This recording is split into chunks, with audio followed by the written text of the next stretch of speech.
I think it's hazardous to Islam, which okay, good. Like I think it could end up deconverting more people. Like if it like science changes and our understanding of the world changes, and you can see a lot of people that lose their faith, which can actually be damaging if you don't have like ways for people to overcome that disillusionment. And I think it's very important. So like arguing that it's like scientific, I think is shooting yourself in your foot. It's like you should just argue it's a spiritual guide of like and argue those claims. And Mhm. it's so weird. And you never get to the point where it's true just because there's some coincidental truth between some claim. And like arguing for mustard seeds, like he opens up like it's all like causes suffering. I'm like, how's a mustard seed cause suffering? I don't get it. That's All weird. right, so And he let's also threw the big JC under the bus. Really smart move. That's a really smart thing to throw your prophet under the bus. Really great job. Stellar performance. I don't think he's really concerned about that. But I think the only people I see like serious apologetics do this are Muslims. Like the serious Christian apologetics don't do this. You do run into arguments, but it's usually from people who don't do apologetics in Christianity. They don't usually go in for this kind of discussion, like is the Bible scientific kind of thing. Very rarely do you see it. Right. And it's a 20th century argument too. I looked into the history of the scientific miracles. It stems like the 1950s, like just try to like rationalize the crane. It's like they're trying to make it more miraculous than it actually is. Like the miracle should be everything was created by God. He's like, I don't know.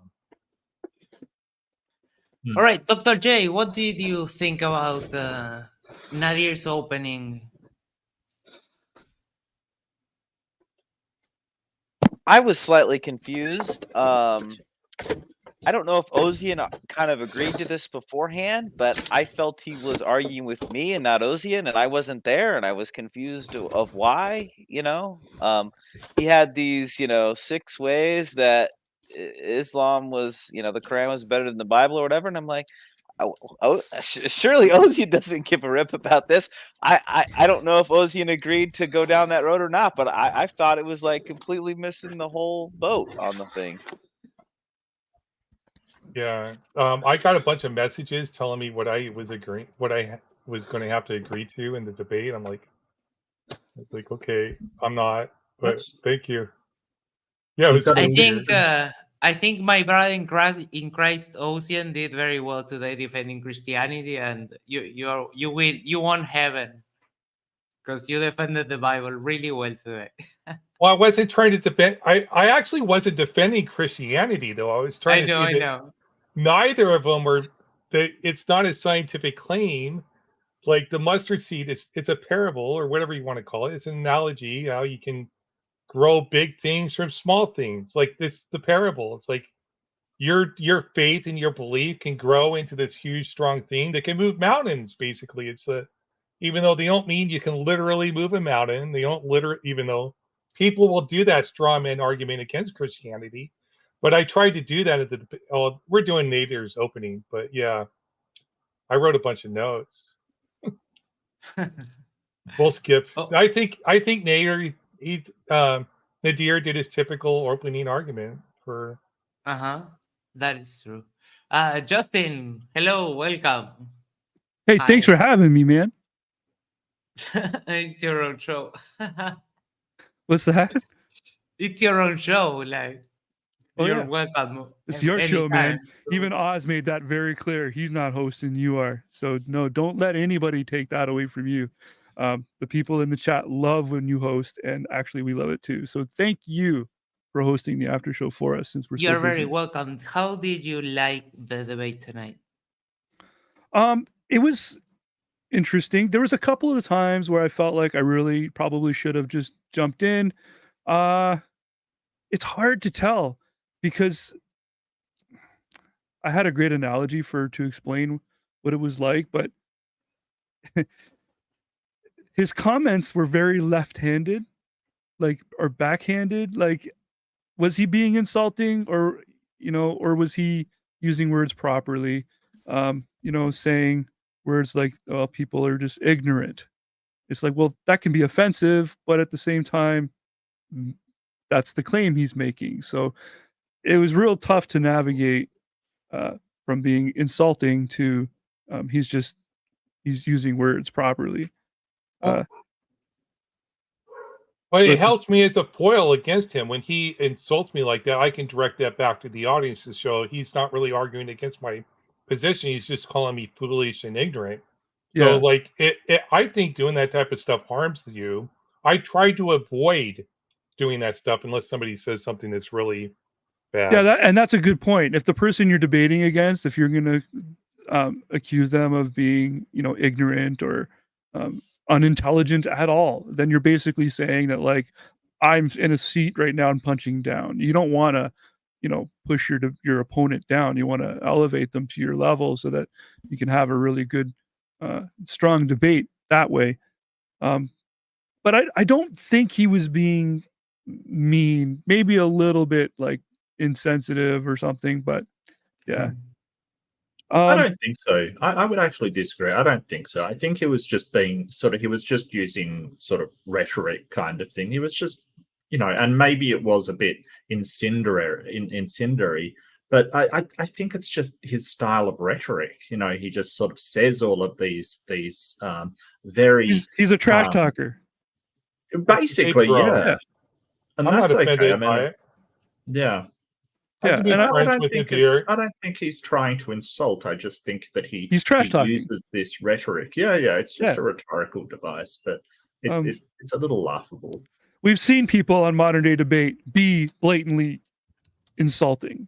Yeah, and I don't believe that Nadir was blatantly trying to offend or insult anyone. He's just trash talking. He's one-on-one on a basketball court with Ozian saying things about his shoes. Like, it's whatever.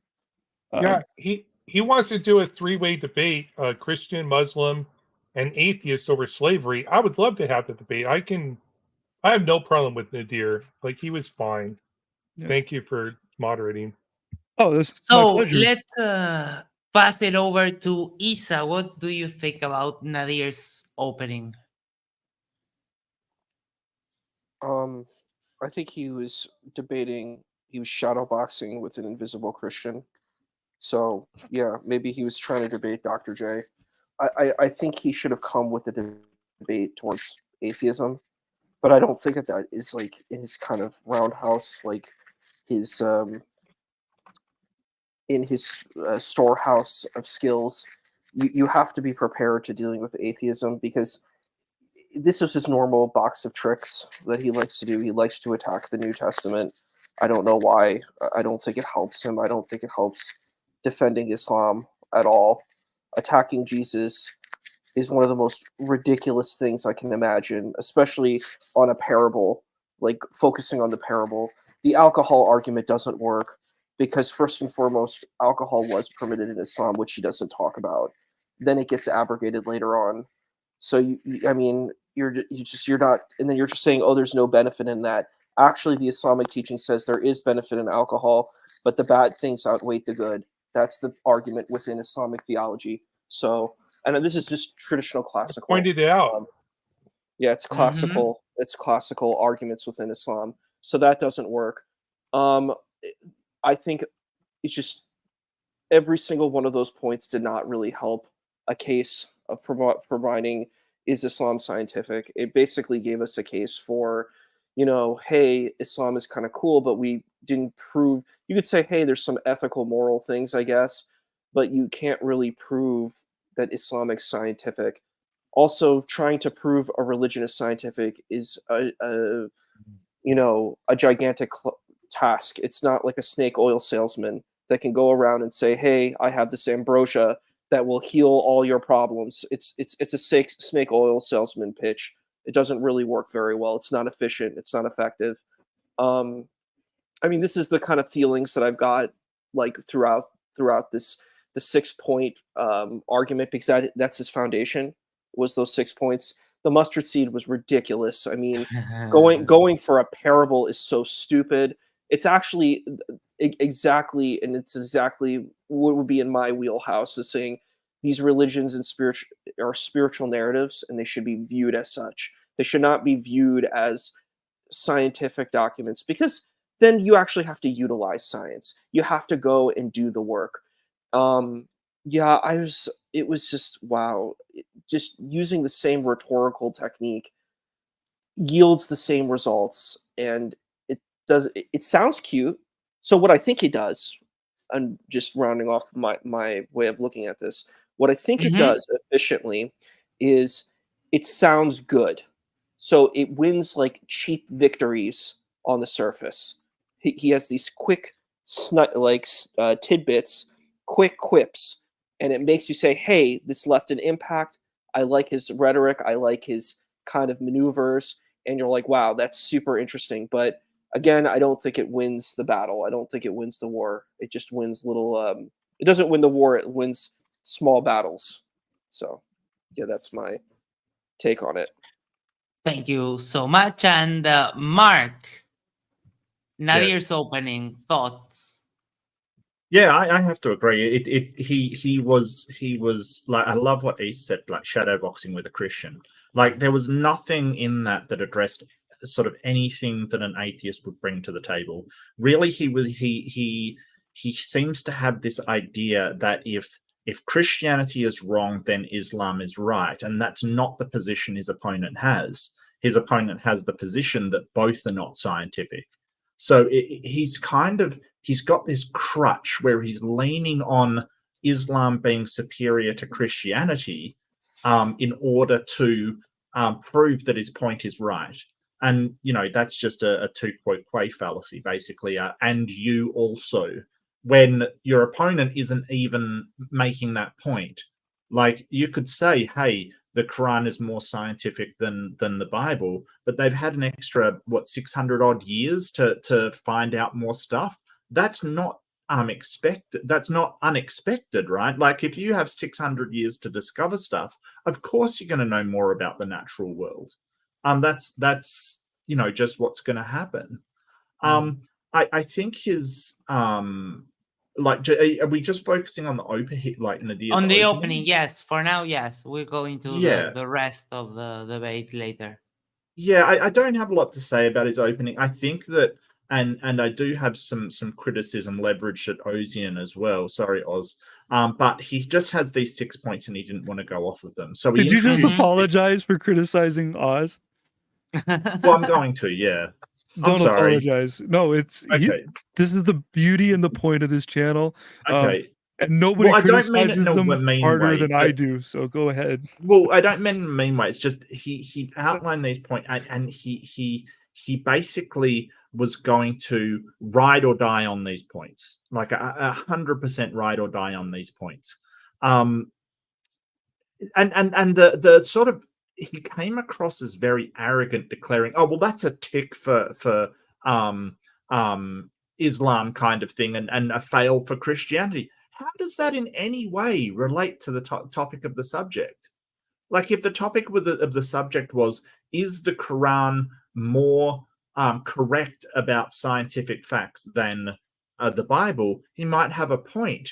It's like, at the start, I thought he mistook Ozian for a Christian. I honestly thought he thought Ozian was a Christian. Like, I honestly thought that. And I thought, does he know?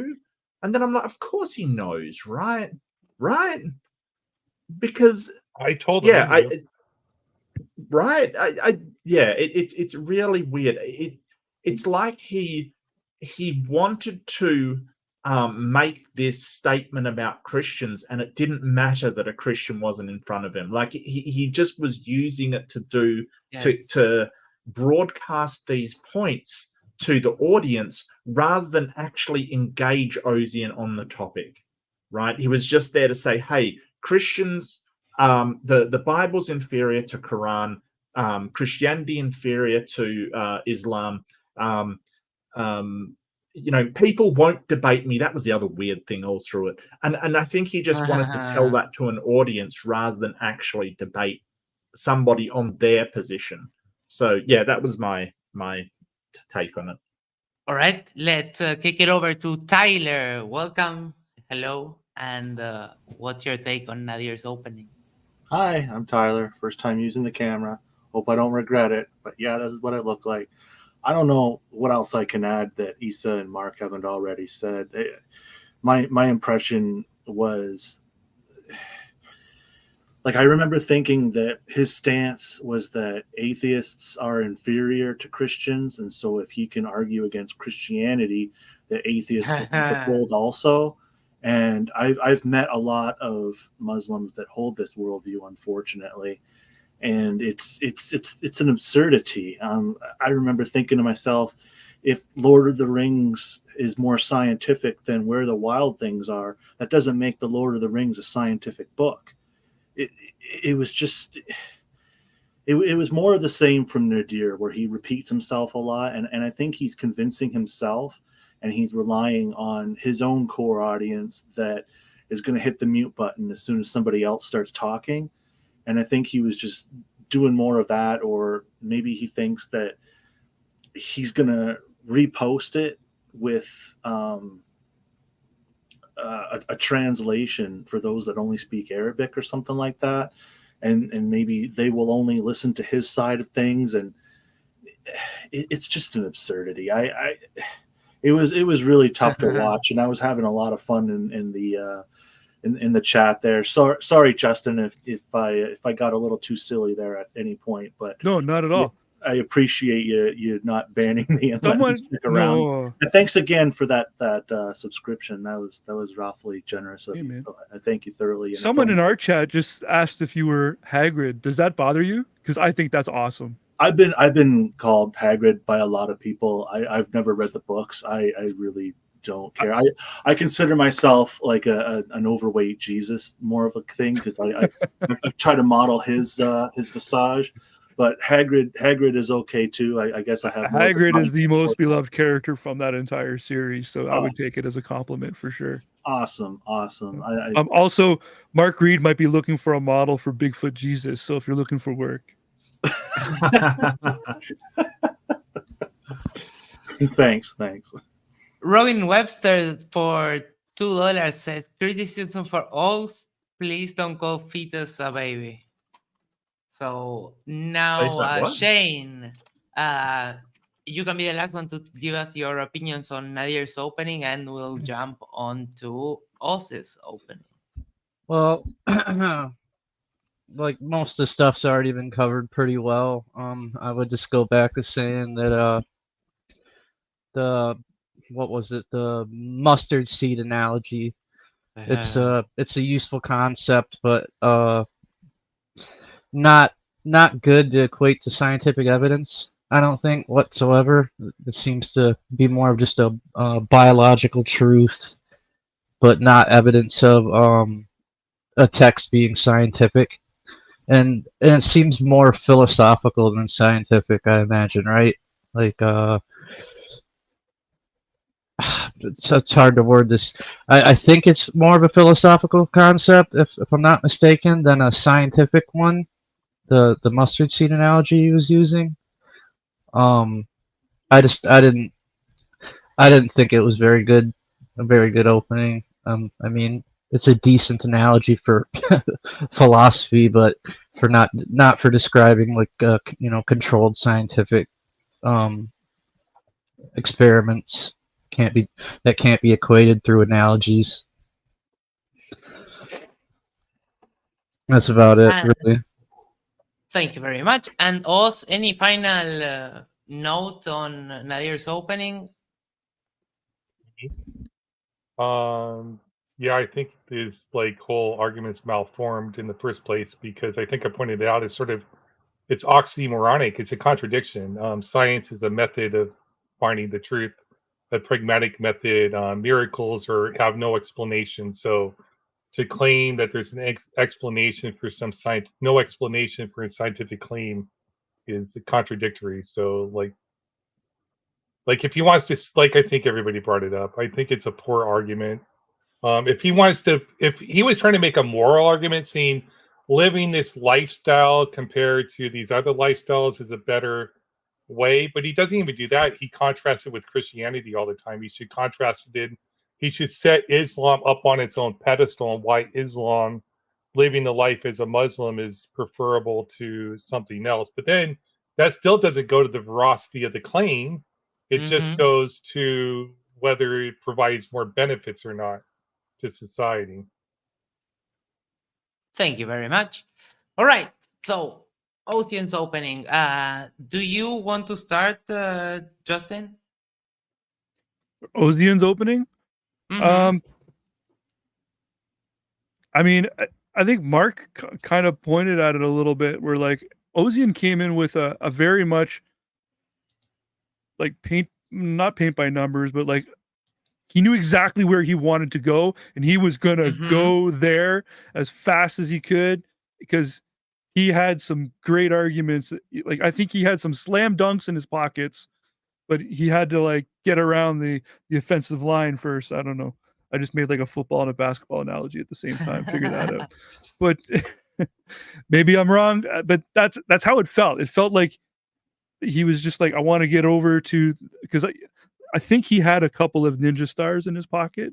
He was just waiting to throw them, and he was trying to get to where he could. If that makes any sense? It does. Yeah, that's my 2 cents. All right, Isa, Ocean's opening.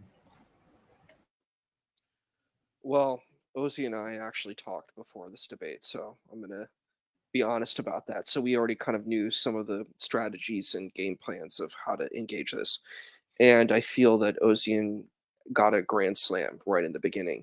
Because first and foremost, what Ozian did was he engaged what the Quran said. He engaged the topic of the debate, which was not what happened with Nader, unfortunately. He said, okay, I'm going to engage what the Quran says. Then I'm going to go into what science is. And this is what you need to do for your intro for your debate. You have to talk about what your opponent is. You have to steelman your opponent. You have to engage and grant your opponent's position in the most positive light. And I think Ocean really did that well by first showcasing the verses of the Quran, then explaining what the verses, scientific, like what science means. And I think that framing device really was strong and it was really impactful. And I think it was a great groundwork for the rest of the debate for him. Thank you very much. Dr. J, thoughts on Ocean's opening? You are muted.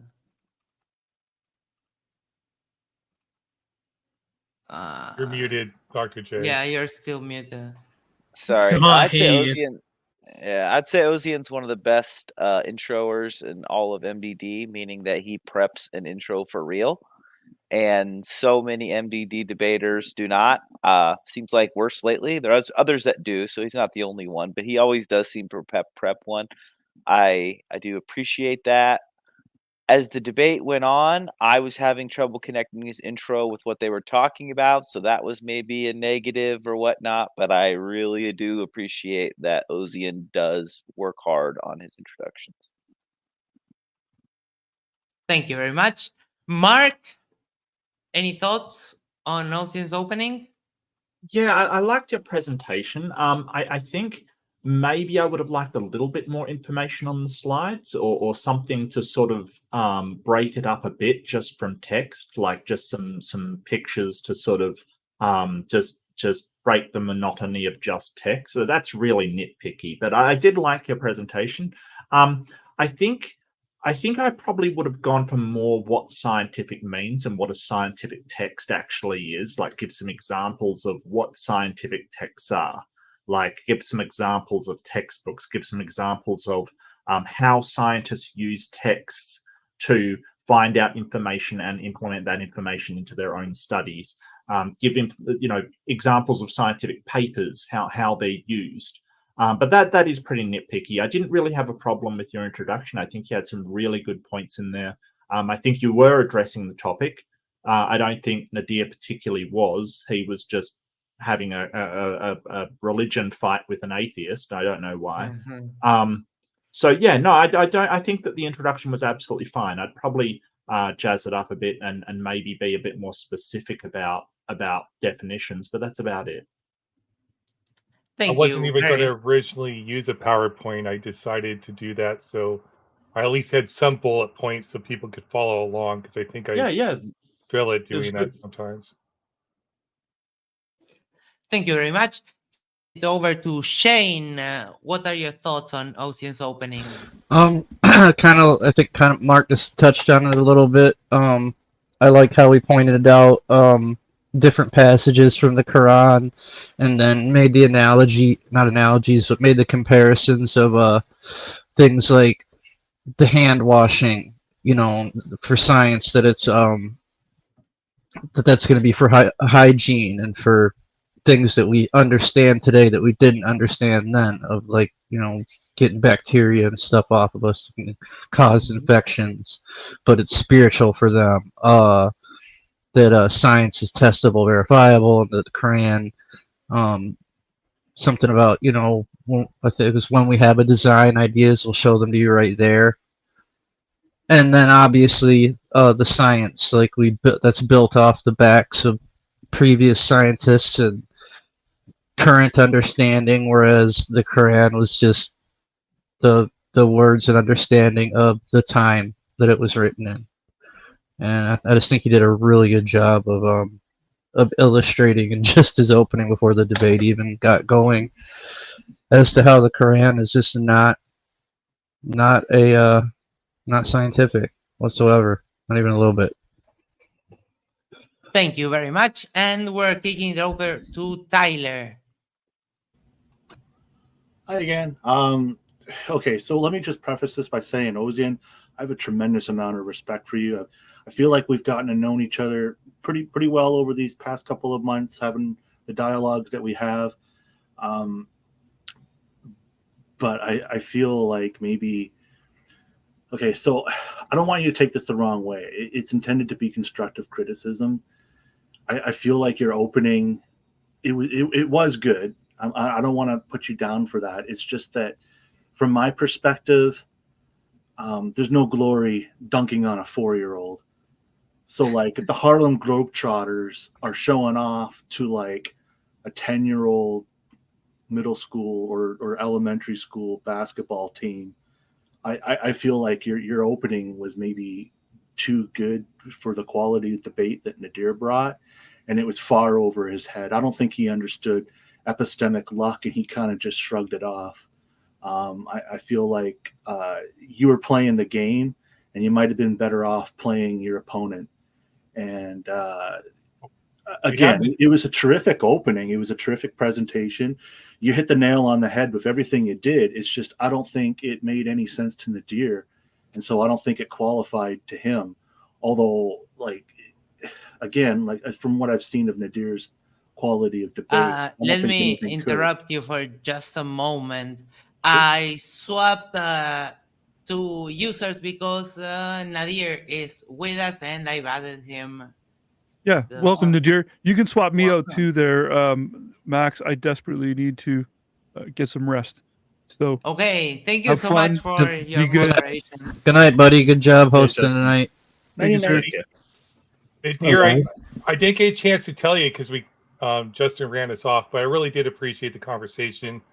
There's the smack talk, the debate bro stuff. I have no problem with that. I was just responding to, because I use that as a rhetoric point too in the debate to say, see, he's just smack talking. So, anyways, I try not to smack talk in debates a little bit, but I did appreciate it, and I am still. It would be fun to do a slavery debate, I think, but I don't think he'd like my argument against Islam either. But if you want to say which one I think is better, we got to do slavery. Yeah. You know, the Christians need to answer the slave beating verses in their book, and let's compare that with what Islam teaches. Yeah. So now they're talking about my opening. They all talked about your opening. So we have a format. If you've seen these before, we try to follow them. But I'll just be a fly on the wall. Thank you. They're going to give me some criticism here coming up too. I know. Yes, and Samir, how have you been, and what's your thoughts on Ocean's opening? Okay, unfortunately, I joined when you guys were Oh, you're roboting a bit. And Yeah, this, that is, that's oh, I am. not great. Can you hear me better now? No. Oh, Okay. No. No. Sorry. Getting a little better. Yeah. So say a try- sentence. try- Okay. Say something long. There. Yeah. and- It's sounding a little better now. Okay. Okay. I changed my internet connection. Hopefully, that's gonna fix the problem. No. Maybe try resetting maybe your it phone might- or your PC and might coming be back. working. It might be working now. Try it again. Okay. Yeah. Okay. I'll. If it doesn't work, I'll just It's leave fine. and try. No. It's Perfect. it's better now. Now it's just fine. Yes.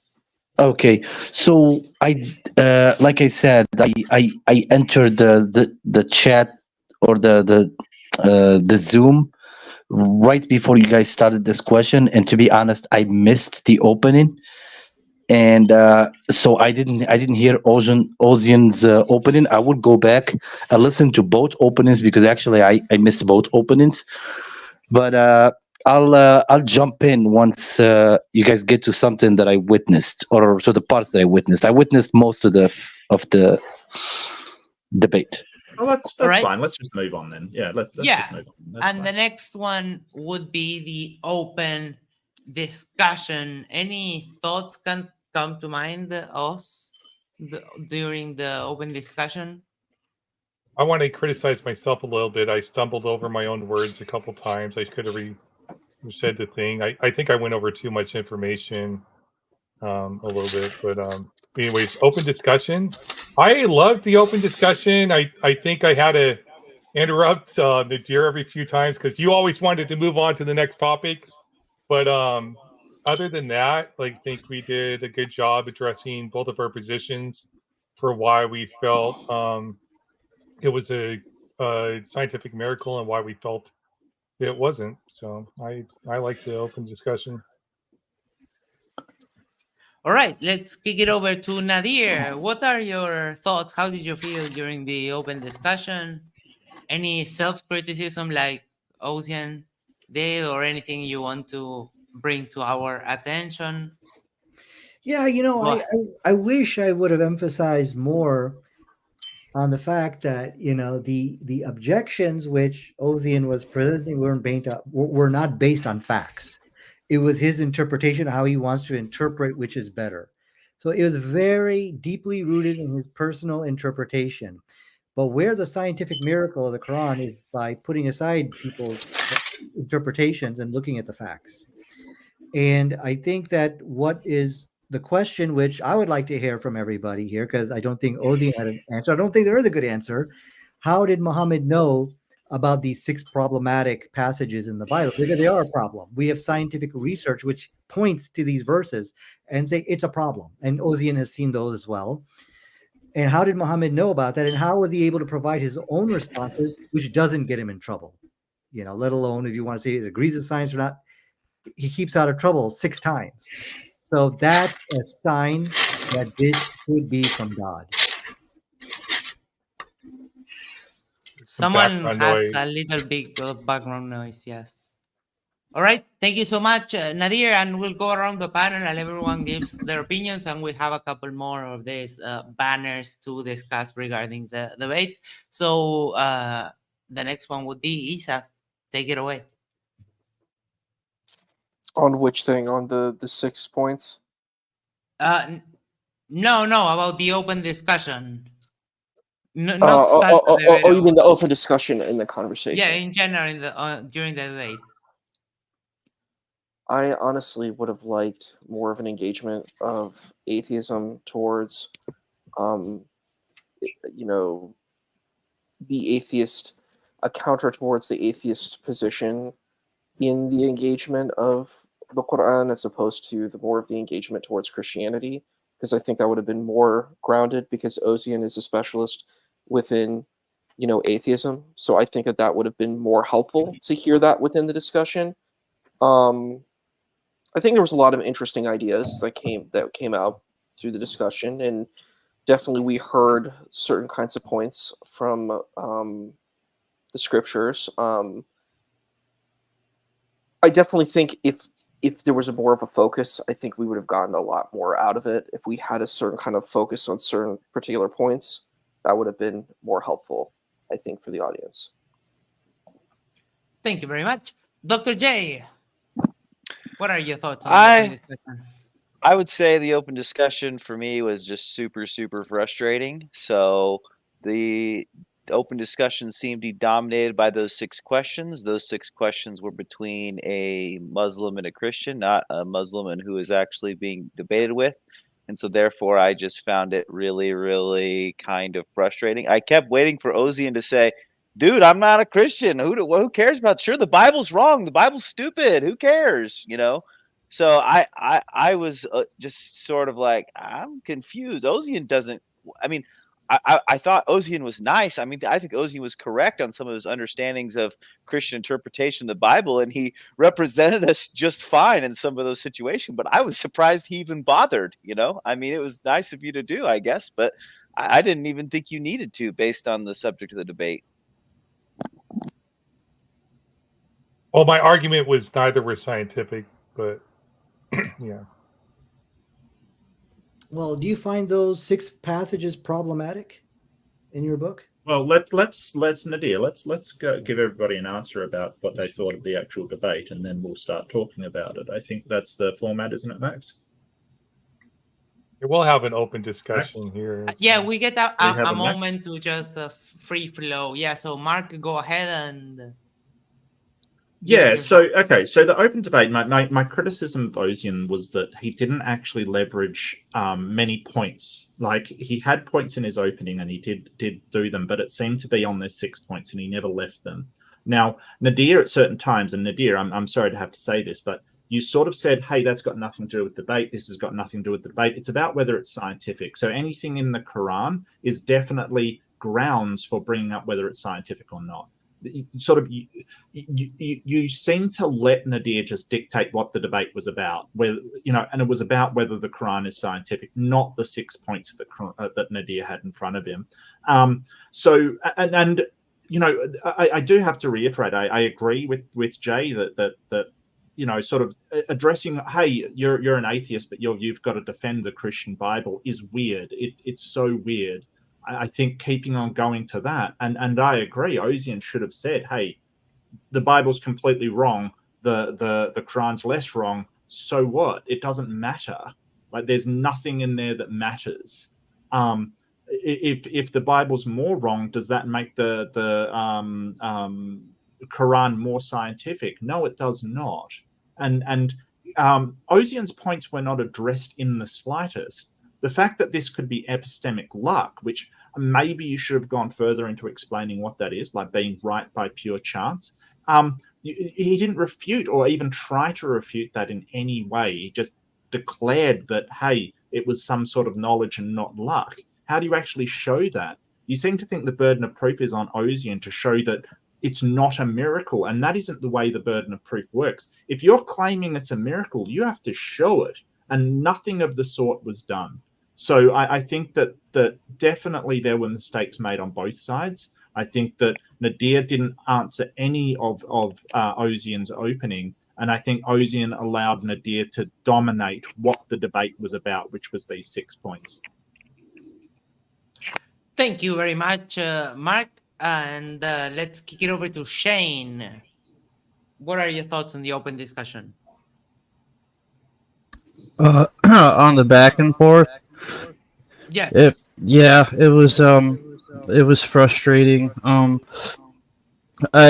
actually just now learning. Was it supposed to be somebody else debating and Ozian filled in? Was it actually supposed to be a Christian in there, or? Was it? No, it was supposed to be me. Oh, okay. Well, I was just confused about the arguing about the validity of the Bible versus the Quran, but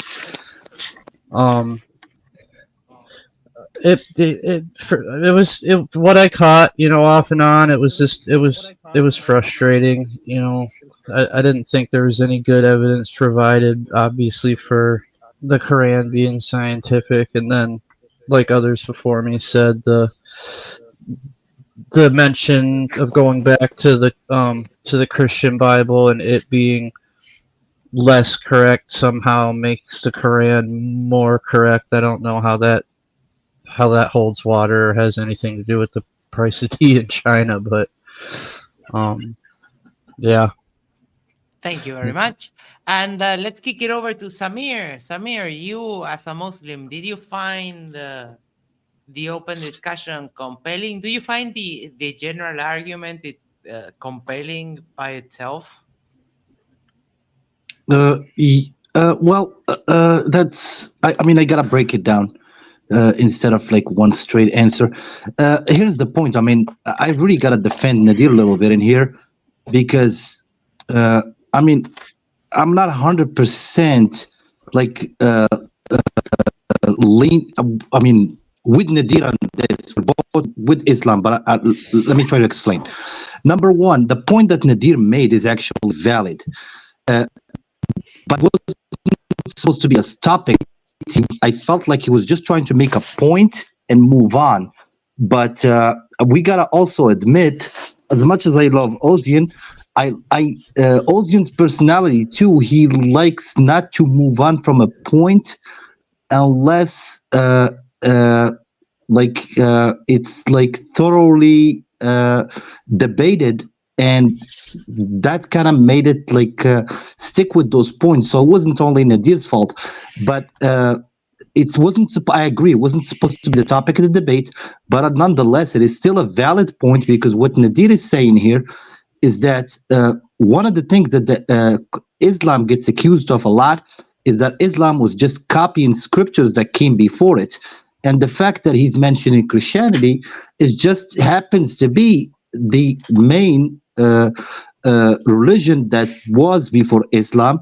And if Islam was copying Christianity, it would not have taken up the challenge to correct some things that were in the previous scriptures. So that was a valid point, but I don't believe it was supposed to be the topic for the whole debate. But also, Brother Nadir, I gotta also, to be honest in front of God, I felt like from the PowerPoints that you had, I wondered if you prepared specifically to debate an atheist in this debate, or you reused or recycled the PowerPoints that you had from a previous debate, because I watched you before and I supported you before, and I felt like it was, I don't know if it was just accidentally things that you always had in front of you and you reused them, or this is the baggage that you brought in for tonight's debate, and that was all. You didn't have any other points. And it was many other things to talk about. But in general, the whole topic of the debate, and I know that every Muslim would agree about this, the Quran is the book of signs, SIGNS, not science. I'm not saying that Quran is anti-science or not scientific. I'm saying that the Quran is not supposed to lead you to the exact answer. The Quran is supposed to give you a sign, because the point is not to know, but the point of the religion is to believe. You get rewarded for believing. If you know, then you don't need to believe. So that's my 2 cents, and I'll pass the mic. Thank you very much. And Leo, hello, how are you doing? And what are your thoughts on the open discussion? Hey, Leo. Leo. Looks like I caught him off guard. No. Something's wrong. Who killed Leo? Yeah. Might be muted and not know it. Let me check. Leo, have you tried turning it off and on again?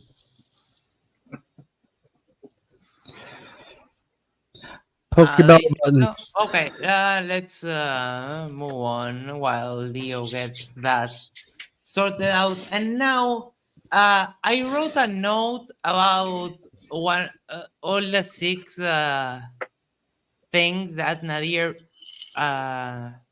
brought up, like his 6 individual arguments. But I'm going to ask the panel: is there anyone specific of those you want to discuss right now for a little bit?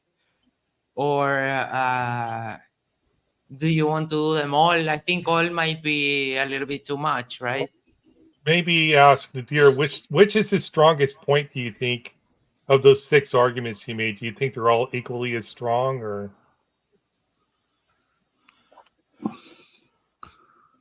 Nadir? Me, which of those 6 points do you think is the strongest, do you think? I mean, the most clearest is washing hands before you eat. That's just a better understanding, is a better answer than arguing over it. Well, maybe we can discuss that one then. Max was looking for not necessarily going over each 6 of them because it turned into like a 3-hour after show, but yeah. But yeah. So let's if you want to hands. Yeah. Yes, let's let Nadir give a summary of his position on that, and we can go around addressing sort of a mini discussion on that specific thing. Take it away, Nadir, please. Well, you know, what I'm hearing from the audience, I mean, from the group over here, especially Reed, they're saying, okay, your point is that you're pointing out that Islam is more accurate than the Bible, but you said, so what if one book is wrong and one book is less wrong? Okay, from that, it looks like that's what a lot of people here are accepting. Okay, it's just less wrong. The Quran is less wrong on the 6 points.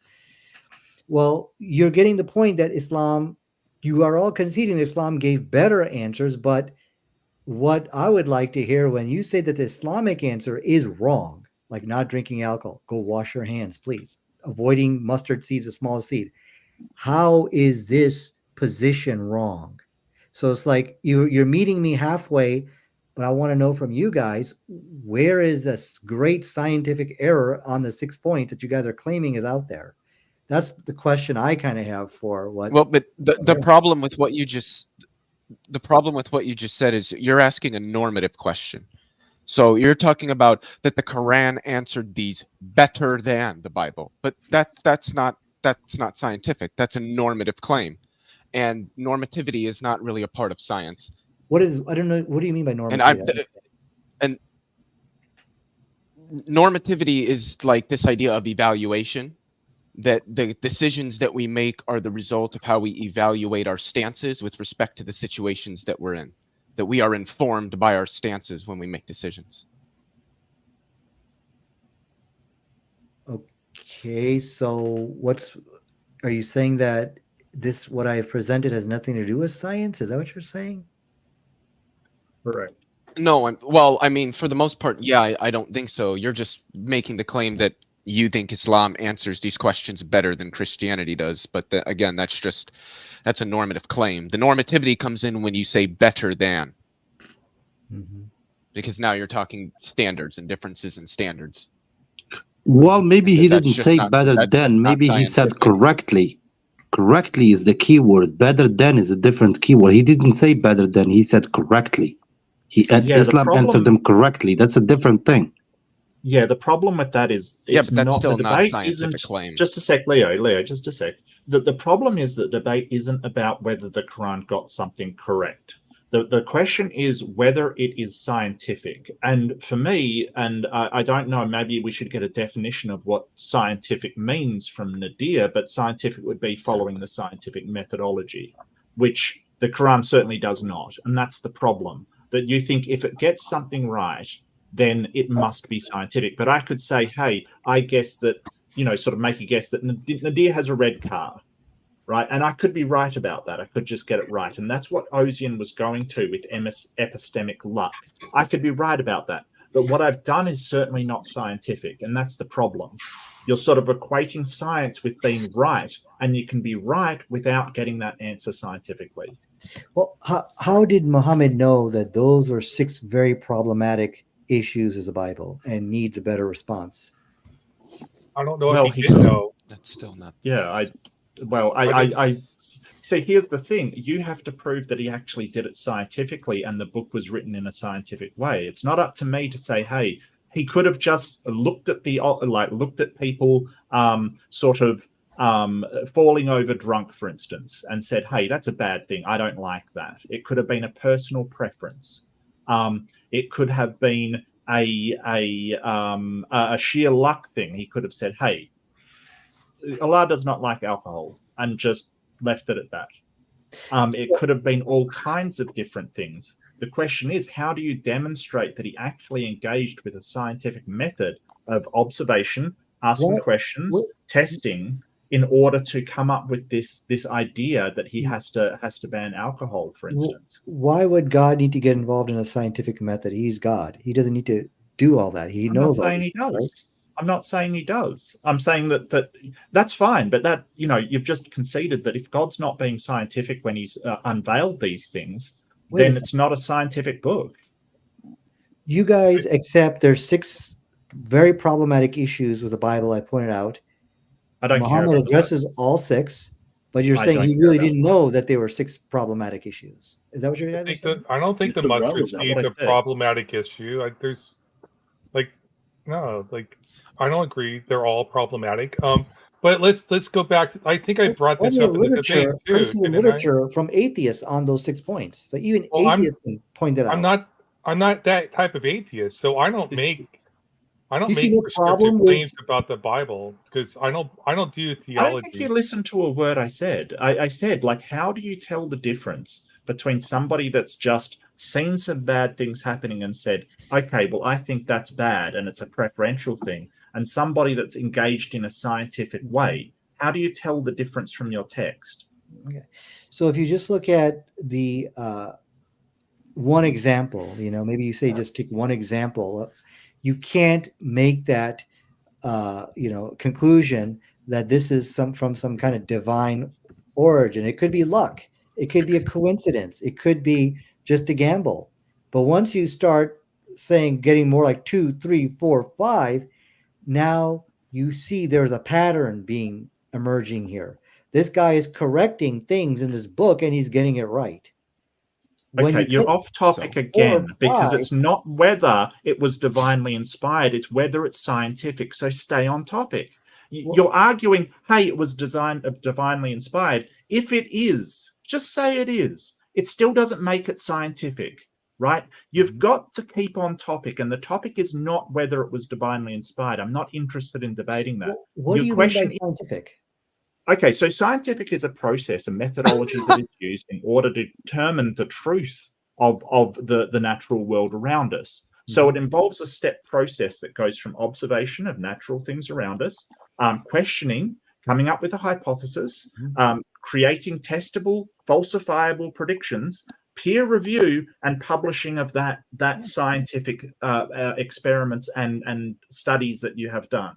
That is the scientific process. So when we say a book is scientific, like, for instance, I've got, if I get a book like Boolean Algebra and Switching Circuits, right? This is a scientific book. It's about Boolean algebra, right? So they did testing and they went through and they made circuits and they did testing to make this book. It's a scientific book. I can go through this if I had the time and the will to do it and do every single circuit in this book and demonstrate that it's correct, right? And they use the scientific method for this. That's what we mean by scientific. Okay. So the research which I pointed out, which showed, like, for example, the mustard seed is not the smallest seed, was based on the scientific method. And all I'm saying is that Islam doesn't have that problem. And so, okay, so the problem here is that research, the papers that you showed are scientific, but that's not the debate topic, Nadir. You were debating whether the Quran is scientific, not the papers you were showing. If the debate was, are these scientific papers that Nadir shows scientific, I would say yes. The question is whether the Quran is scientific, and it's not. It has no methodology. It's had no discussion of results. It doesn't explain why it's correct. This is all stuff that Ozian pointed out, and you just blatantly ignored through the entire thing.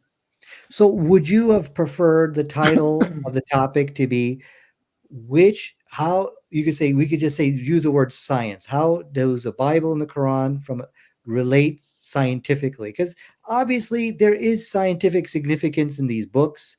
They've been written about in literature. The Bible is specifically mentioned. So is it just a matter of the nomenclature, just the terminology? Do we need to come up with a better title? Is that really the only issue? Let's give Tyler a chance to respond, and he also wants to chime in the conversation. Go ahead, Tyler. Hi. You can respond to Nadir's question and say what you wanted to say before. I wanted to respond to something that Nadir said earlier, and this is something that came up in one of his last debates as well, which was his misrepresentation of hygiene in the Quran. Muhammad said something like water is pure and it cannot be made impure. And we know that that's not true. We know about bacteria. So this whole claim that Islam preaches hygiene and washing one's hands before eating because it has to do with hygiene, it's completely false. And it's a complete misrepresentation of what actually happened. It was like a tradition or a ceremony, like a ritual to wash one's hands in water. That's what wudu is. But like if you have water that has feces in it or something, you're not purifying your hands, you're making it worse. Mm-hmm. So this idea that the Quran talks about washing one's hands centuries before people discovered bacteria, and it's a good idea to wash one's hands, it's an absurdity. And I don't want to like gish gallop, because there was other points too, like the whole thing about alcohol. Like back in those days, water was very impure.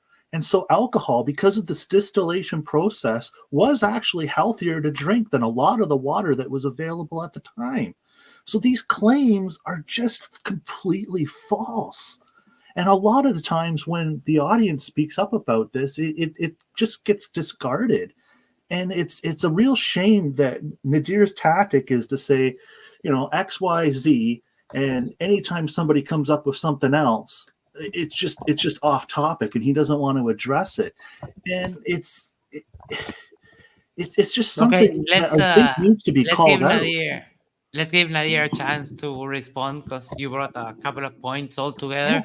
Nadir, go ahead if you want, and Samir, if you want to think a question. Yeah, I'd like to help with this question too. Hold on.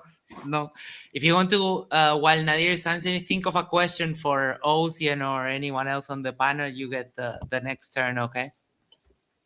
Okay, Nadir, go ahead. If you guys don't mind, I would also like to help with this question if Nadir wants. Go ahead, please. I'd like to hear from you. Okay, if you guys don't mind. Okay, number one, what our friend, by the way, when there is something written underneath, we can see the names on the chat, so I apologize for not calling you by your name. What you said is just completely false. Number one, the purest water, anytime, until today, in the world, is still the one where Muhammad was. Yeah. I'm sorry, you just okay. wrote Okay. After you said the is it better now? Water.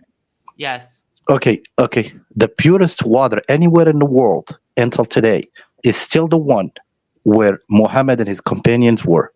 It's a well called Zamzam, which was dug by Abraham in the desert, which is already a miracle, which still furnish water, and the water is exported from one well around the world until today. And you can go to any Mediterranean market today, and you can go buy a jug of Zamzam water that was filled in Zamzam. So the fact that you're saying the water was very impure, that is totally incorrect, and you needed to have at least something to stand on before you made that statement. Number two, about washing the hands. So it boils down to what? Washing hands over not washing hands, or not washing hands that maybe the water is impure? The fact that it was a tradition, no, it wasn't a tradition, because it was no, you have no scripture or any text that says that people were to wash their hands before they ate, or a text that said that they had to make wudu 5 times a day. And also there is other alternatives if water is not available.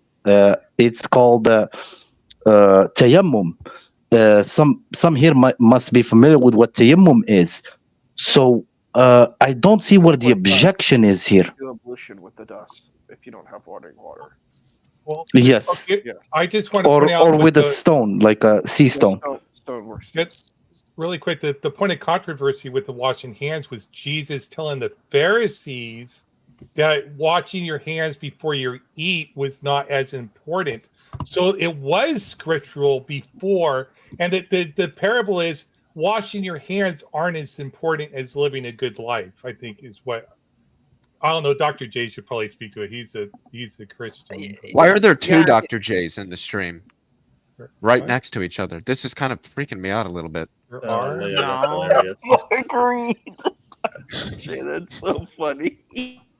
Uh-oh.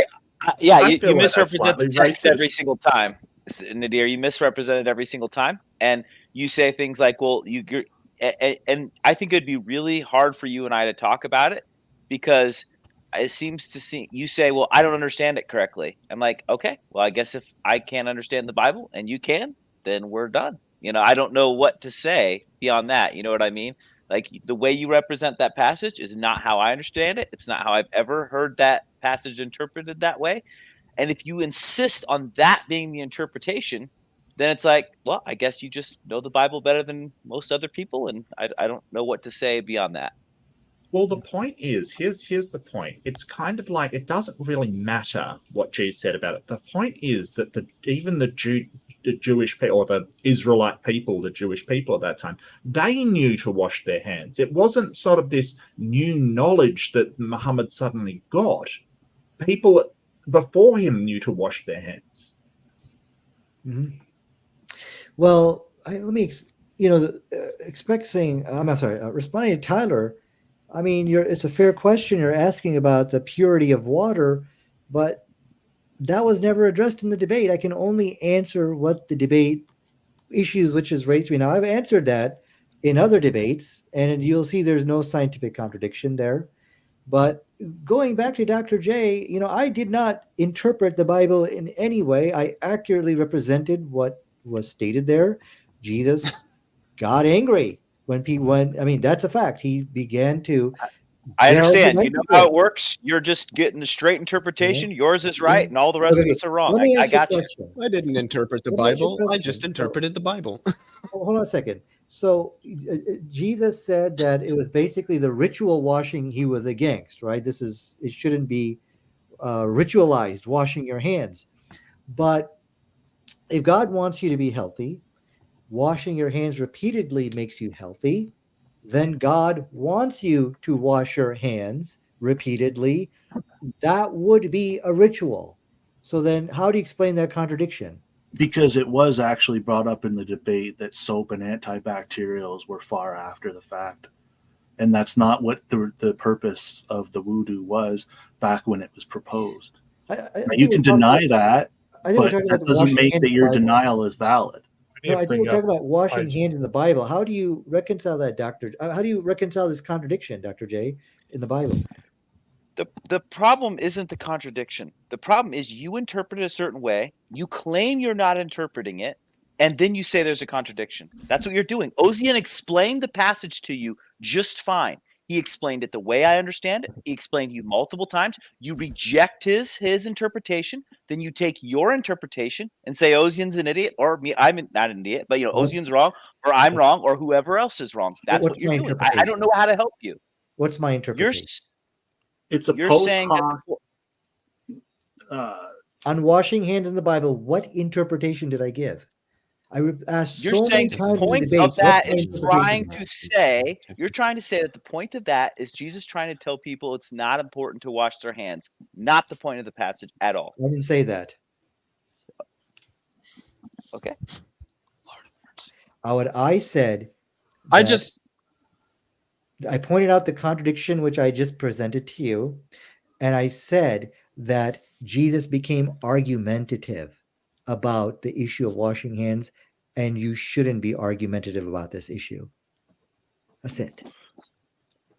There's a point for that. I wanted to say There's just one thing really quickly, if I may. I don't want it, and I'm not saying that it is, but I don't want it to be lost on anybody in this room, on the stage, or anybody in the chat, that the scientific method did not exist at this time. Modern science, as we understand it over the last 400 years, did not exist at this time. And I think that this bears heavily on whether or not the Quran is scientific. But I don't think whether or not the Quran and the Bible disagree about whether or not you should wash your hands because it's healthy really relates to whether either book is scientific or not. Yeah. I want to answer a question that Deary asked early on. I think you asked, how would I argue it? So if I was a Muslim and I was trying to argue that the Quran provided better answers, I would make that argument. I would say the Quran provides better answers on how we live our lives, divorce, it provides better outcomes for people. The average suicide rate for Muslims is lower, even though if you go to sub-Saharan Africa, the Muslims there have a higher suicide rate than average in the world. But overall, Muslims have a lower suicide rate. That's a wonderful thing. There's lots of wonderful things that are a consequence of this type of culture. Now I don't know on the balance if it's the best worldview for humanity, but even if it is the case, it provides a good outcome. And we've seen these arguments before. It doesn't mean that the Quran is true. It just means living, unless you believe the goal is the truth. Like some people will say the end goal is justification for the claim. And if that's the case, that's fine. For me, that's not convincing at all. So I would have to demonstrate that Allah exists and that Gabriel exists and that Muhammad actually got a true message and that the message was truly preserved before I even got to accepting any of the claims in the Quran as being inspired by Allah. So, I mean, that's typically the apologetics I hear, like the Quran is perfect and it's perfectly preserved. There's no errors and stuff like that. But that's how I would approach these type of debates about the ethical framework that the Quran can provide for a community. See, the way I approach this debate. 1 second. I'm going to give Nadir a chance to respond, and then we're going to go a little bit into reading messages from the users. So please go ahead, Nadir. Yeah, what I want everybody here to understand, and I repeated it several times in the debate, and especially for you to understand, Dr. J, I only present facts about verses, facts about passages of the Bible. I don't get into interpreting scripture. I don't, and I've asked Ozian several times in the debate. I said, listen, if I am not keeping my end of the bargain here and I'm really just giving my interpretation, call me out on it. And he didn't. So, and I'll still hold that same challenge here. I don't interpret the scripture. I just let it read for itself. It's a statement of fact that there's a contradiction there. It's a statement of fact that Jesus became argumentative about this issue. I don't go any further than that. This is why we wouldn't be able to have a discussion at all, because your understanding of interpretation and mine are different. You think it's possible to read a text and not interpret it at all. Somehow you have this ability to clairvoyantly see it just right. But the rest of us, if we see it differently, we're interpreting. And I think you're just totally wrong about that. And that sort of thing, I've seen debate multiple times, is the thing that you never agree with people on. You walk out of it thinking you smoked everybody because you've seen all the passages correctly and they've seen all of them wrong. And the rest of them walk away going, why is this Nadir thinking he's winning every time? He's not. Well, if I might jump in here, in Islam, Samir, really quickly, because I want to go a little. Sure. I just wanna end this argument. In Islam, we have something in the Quran that is called al-muhkam and al-mutashabih. If I use my own language to translate or own knowledge, muhkam means God says there are verses which are like stable in the meaning, and there are verses which could be left for interpretation in the Quran. So, for example, an example of muhkam, when I say Muhammadun Rasulullah, Muhammad is the prophet of Allah. There is nothing left for interpretation. It reads as is. And for another verse, which is mutashabih, then two people could read it differently. So, if that helps. All right, and clear and thank you ambiguous. to That's- all that's of those to make it who simple. have been sending out messages and super chats. I've kept some messages I find interesting or saying hi. The first one we have is from Oliver Catwell, becoming a new member. Woohoo! And now, Sydney Raptor, there is a Quranic reference to alcohol being called water of the blessed or something like that. Any thoughts on, it's not precisely a question, but have you heard about this, either Nadir or Samir? No. No, honestly, I don't know what they refer to. If they come back and find a better way to ask, I'll be happy to answer it. But honestly, I have no idea what they mean. No problem. It's fine. We can move along. I'm pretty sure alcohol is haram. That's what I've always heard. Yes. I think they the might comedy be Bengali matters they now. might be Have talking you about seen? like wine in paradise. Like it could be something about that. Yes. That's my understanding of what That they're trying would to make say. more sense, but. The comedy Bengali says matters now. Have you seen the Ali Dawa video on Science Miracle? And I have to say that I haven't. I don't know if Ocean has seen it. Can I say something on that? Sure. Yes. I'm not sure, and this is the second time I've either heard it or seen it said or written by somebody tonight on this stream. Science miracle or scientific miracle. I don't know what does that mean? I'm just lost. Scientific, which means laws of nature, miracle, which means violating the laws of nature. I'm just so lost. To be fair, Ozian called it out during the debate oxymoron. as an oxymoron. Yeah, and somebody thought they were being called an oxymoron. You know, maybe you should talk to the scientists what they mean by Children's Miracle Network. You can Google that. They use the word miracle a lot. You know? That's the name of a group, dude. That's hold on a second. Hold on a second. Hold on a second. The Mars landing. Okay, you don't have to laugh like that, please. Yeah, no, listen. The Mars landing hey, was I got a miracle. Stoner's laugh. All right. The problem is, it all goes back to the fundamental problem with what we saw in tonight's debate. It's everything you guys present is interpretation based. It is not fact based. All objections are based That's because on everything is interpretation based. Now, if there isn't scientists anything that can isn't use the based on word miracle, interpretations. if scientists can use the word miracle, like for example, the Mars landing was this great miracle, something which is incredible, something which is awesome. This type of terminology, I should be able Mark, to use you it can too. go next. There's nothing wrong with using the term miracle to describe something like fantastic or equivocation. amazing. And I think that atheists need to understand that. But the point which I wanted to make, what we saw tonight's debate about correcting 6 scientific mistakes in the Bible, that is a miracle in the sense that it is beyond any human explanation of how a human being can do that. 600 years after the fact, they had more information. That's wait, hold on. Mark had his hand raised, please.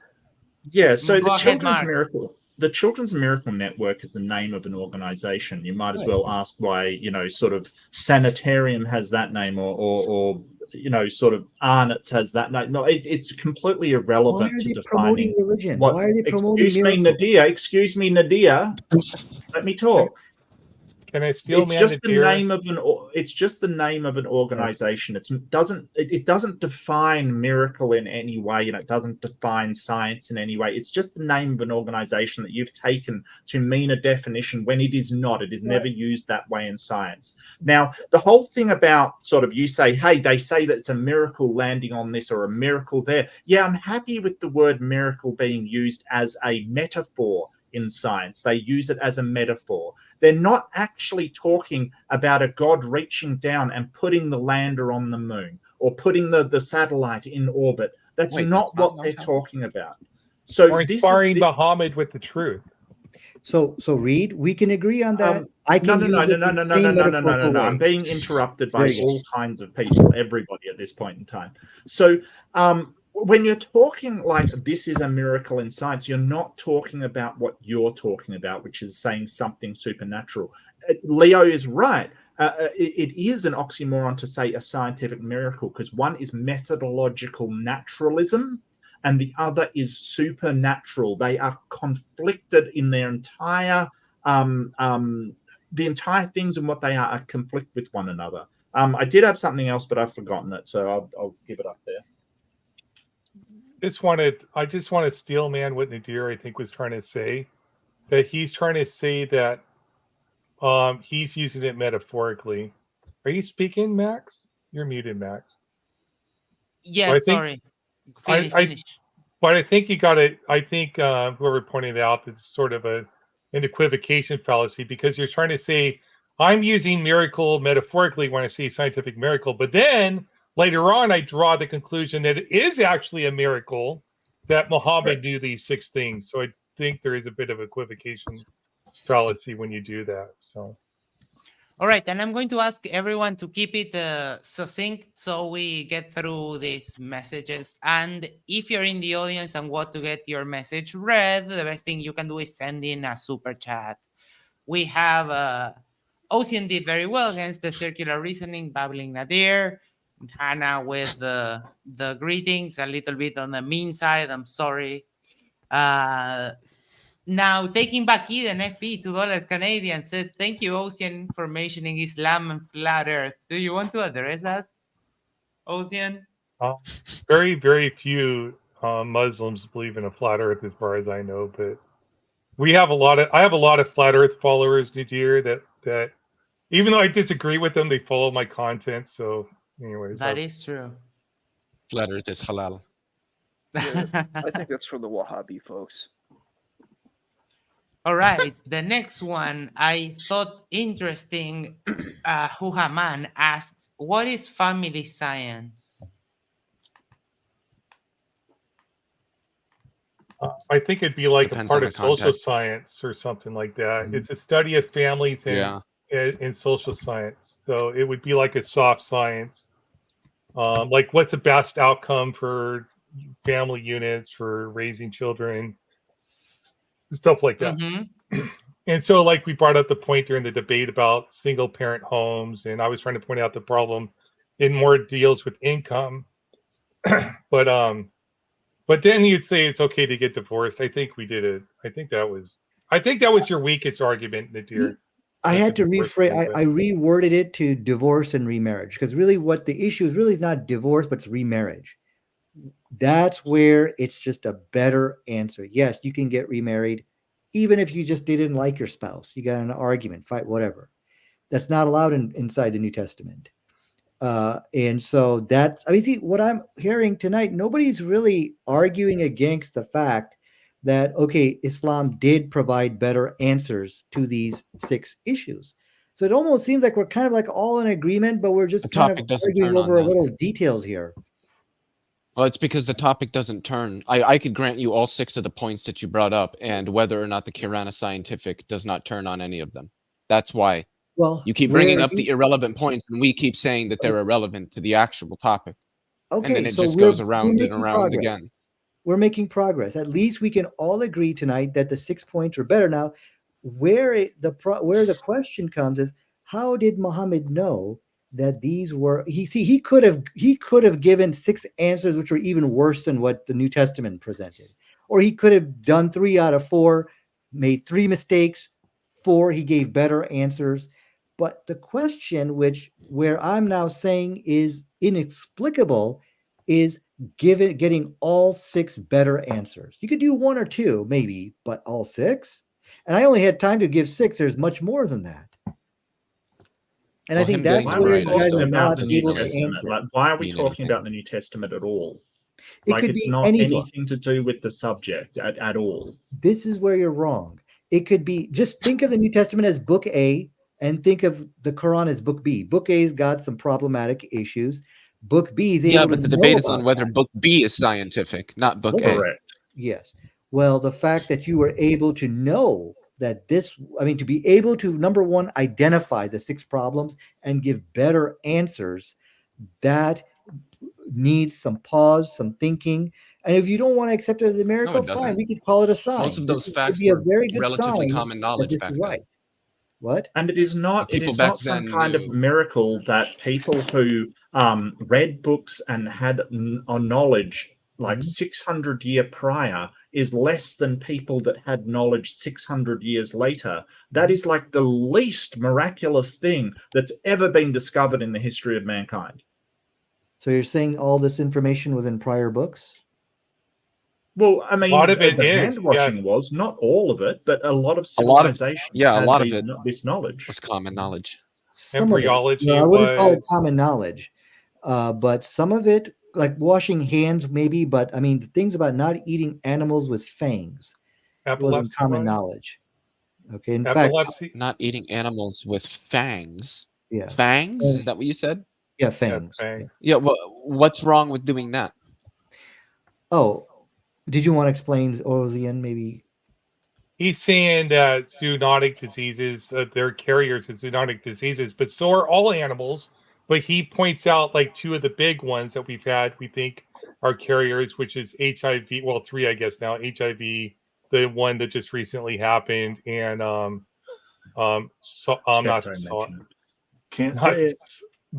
Ebola. Ebola was the third one. Monkeys and bats are the two main things. But they don't know how it was vectored, if it was through eating it, or if there's 5 different ways zoonotic diseases can be vectored. So they don't know precisely if it was through eating them, because they do eat them. It's like, well, we come into contact with them, but it could be through feces, it could be through mosquitoes, it could be through the air, like breathing the air they're breathing out.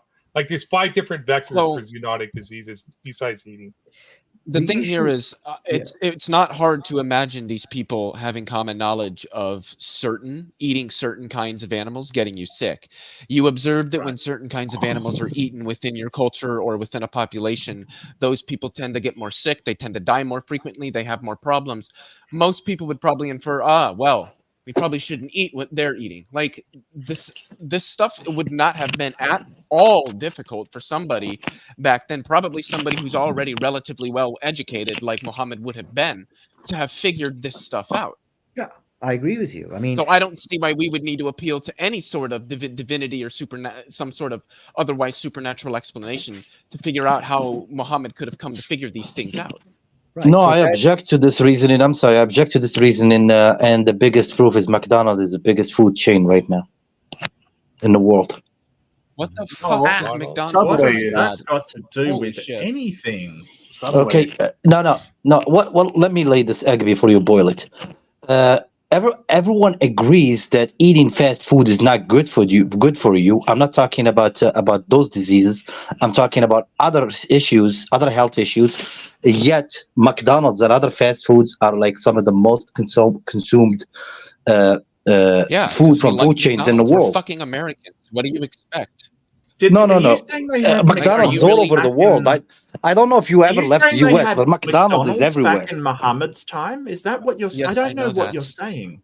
Oh. Okay, hold on. Ask me your question. So repeat your question so I can hear you. Are you saying they had McDonald's back in Muhammad's time? Like, what are you saying? No, that flew totally over your head. What I'm saying, was a double quarter pounder with cheese. What I'm saying is that knowing that something bad for you in the culture, something like if you realize that something is bad for you in the culture, does not mean that you don't need some type of regulation that makes you stop eating it.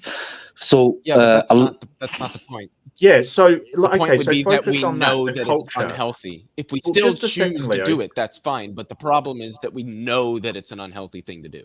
Correct. Yeah, we know it's unhealthy, and that is spelt out for us, and many times, and warnings and things. But we live in 2 different cultures. Where in Muhammad's time, he could lay down a law saying, "Do not engage in this; it is unhealthy." Whereas our culture, it kind of is like, well, if you want to be an unhealthy, slob eating McDonald's every single night, then go at it, kind of thing. But we still know it's unhealthy. Okay, so it should be no objection to Islam bringing a law that says do not eat these things.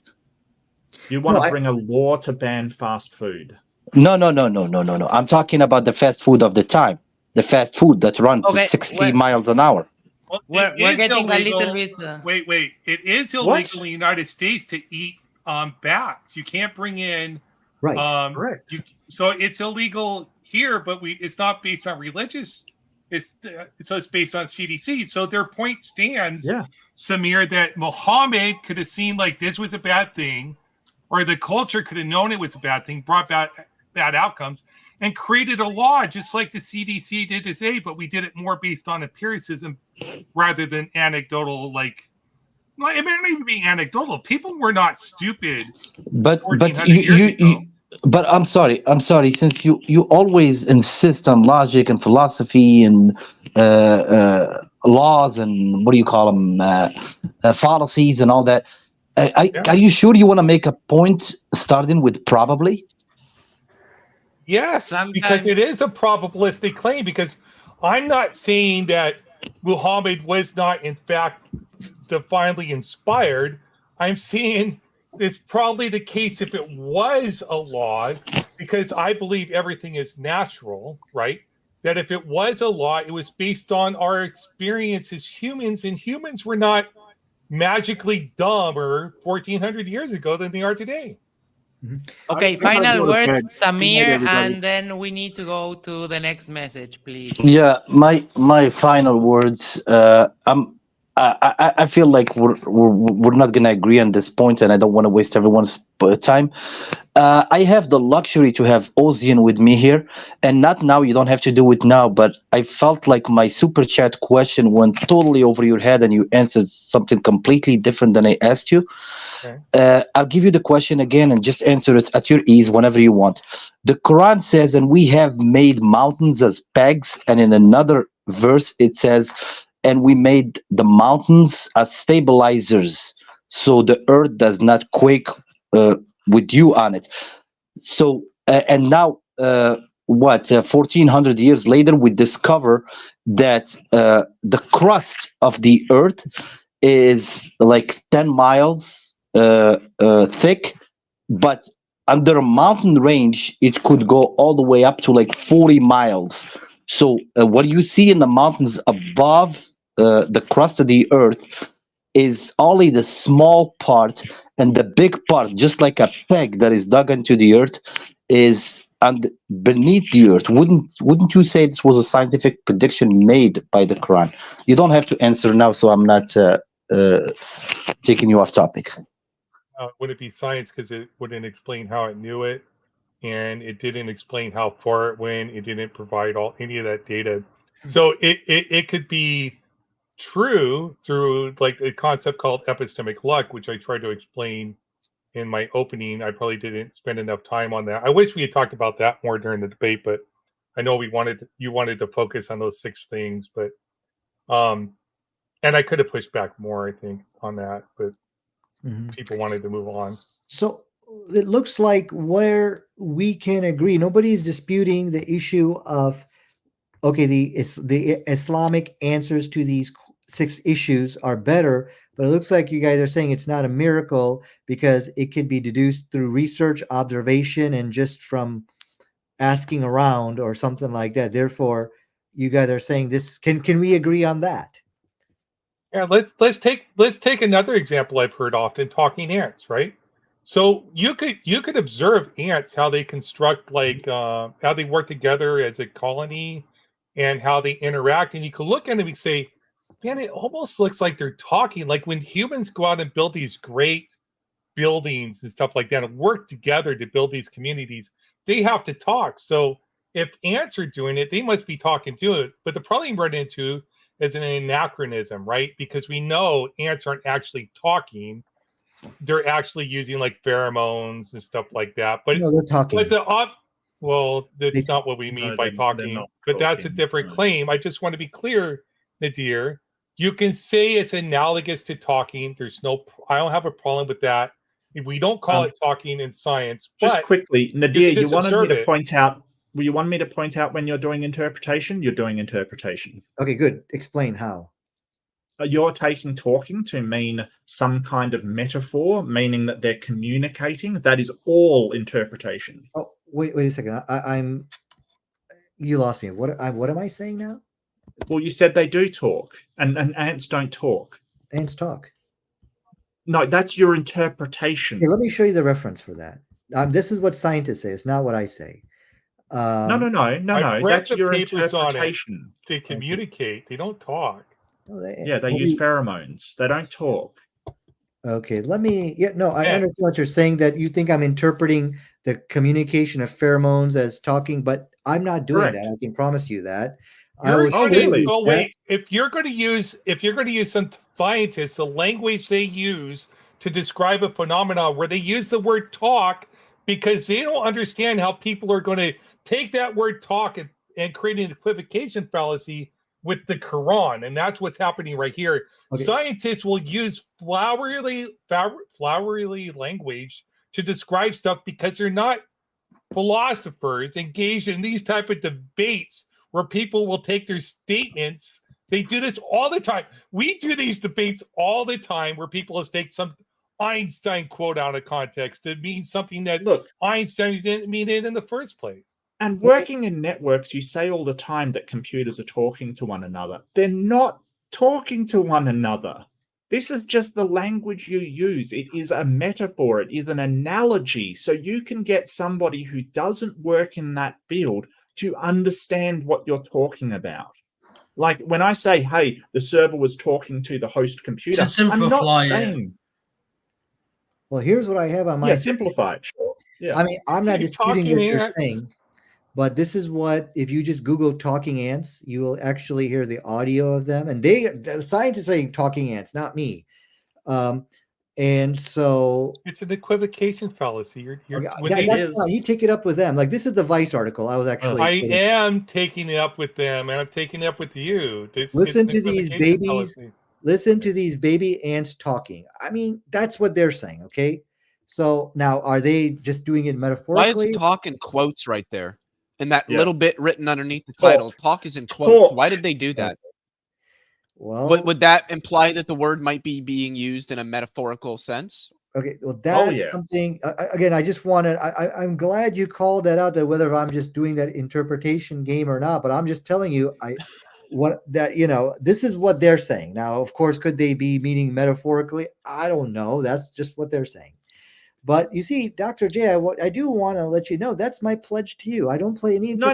Let's go back to that. You have a habit of doing this, Nadir. You say stuff and then want to move on really quick. Let's go to that. If it is metaphorical, as it does seem to suggest, with those quotation marks around the talk, then you have interpreted talk in the Quran to be accurate to the pheromones that ants produce in order to communicate. That is your interpretation. And you want it to be told when you're doing interpretation. You're doing it and you use it all the time and say, no, it is fact. Okay, this is what you do. Okay, let's just see. Let the scientists speak. I mean, I don't know the science. Let them speak. Okay, this is what they're saying. Okay, I just Googled "do ants talk?" and all these articles come up. Yes, as from science.org, the ants are talking, and it's not just pheromones. They do actually make this clicking sound. It says ants have a special way of talking to each other. Okay, they lay chemicals which they sense through their air, but there's also audio of thousands of ants. You could literally hear them, I mean, with your ear, of them talking. Now, that's just what they say, okay?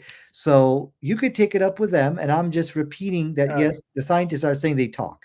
So you're misrepresenting the science is what you're doing. That is what you're doing. Even there in the 7th century, you could go up and listen to an ant community making noise. And you can see them interacting and working together. And you could draw the conclusion that they're talking. That's just an observation. We've observed this for thousands and thousands of years about ants. There's nothing miraculous about it. Now we know how they're communicating to build these structures. They use clicking noises. They use pheromones. No, I'm not doing it.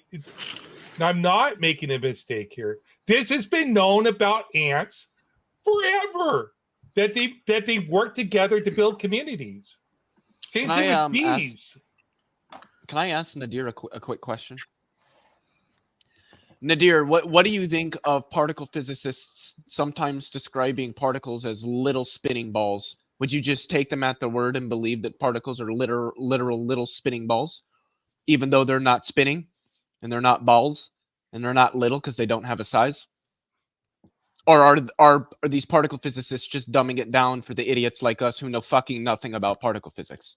No, yeah, probably dumbing it down for people like Okay, us. but they're not doing that when they say ants talk to each other. Nope, that's not what they're doing. Yeah, well, I would have to look in to see if what you're saying is that ants don't physically talk to each other, but just that the scientists are just metaphorically using that to make us understand it better. Is that what you're saying? Yeah, Yes. ants I'll look into communicate. that. Whales communicate, but I still wouldn't say that whales talk to each other. But if I did say that, people would know what I mean, that whales are communicating, even though it's not talking. Talking is sort of, in the literal sense, like a thing that humans do. But we can sort of, you know, what's the fucking word? God, I hate forgetting words. We can we can use the word in ways where we don't mean literal human talking. Where we just mean some general form of communication between metaphorical. On that, I want to move on to the next message. Taking Back Eden FE, which stands for Flat Earth, send us $5 Canadian and wonders, I'm assuming this is for Nadir. Surat Aha, I'm sorry if I mispronounce anything. 53, he who was made for you the earth like a carpet spread out. Any thought? Thank you. Is this in the Quran and what does it mean? Mm-hmm. Well, if you read that verse, it says, if you read it with the proper context, it says the earth is spread out for you, so you could go out and travel and do all these things. So let's take a look at that verse, okay? If you want to go more deeper, I can show you that the actual Quranic verse is not talking about the shape of the earth. It is actually. Sorry, Nadia, what was your interpretation of that one? Sorry. Okay, no interpretation game. Let's just read the text. Is that okay? So the earth is like a carpet spread out then, if we're just reading the text. Well, let's. I mean, the grass is kind of like a carpet. You know, it's everywhere. It's sort of spread out. Like, hey, you know what? Maybe I get what Nadir is saying. Yeah. I got different translations of it. Well, which verse are you talking about? Well, I think they're talking about 53 here.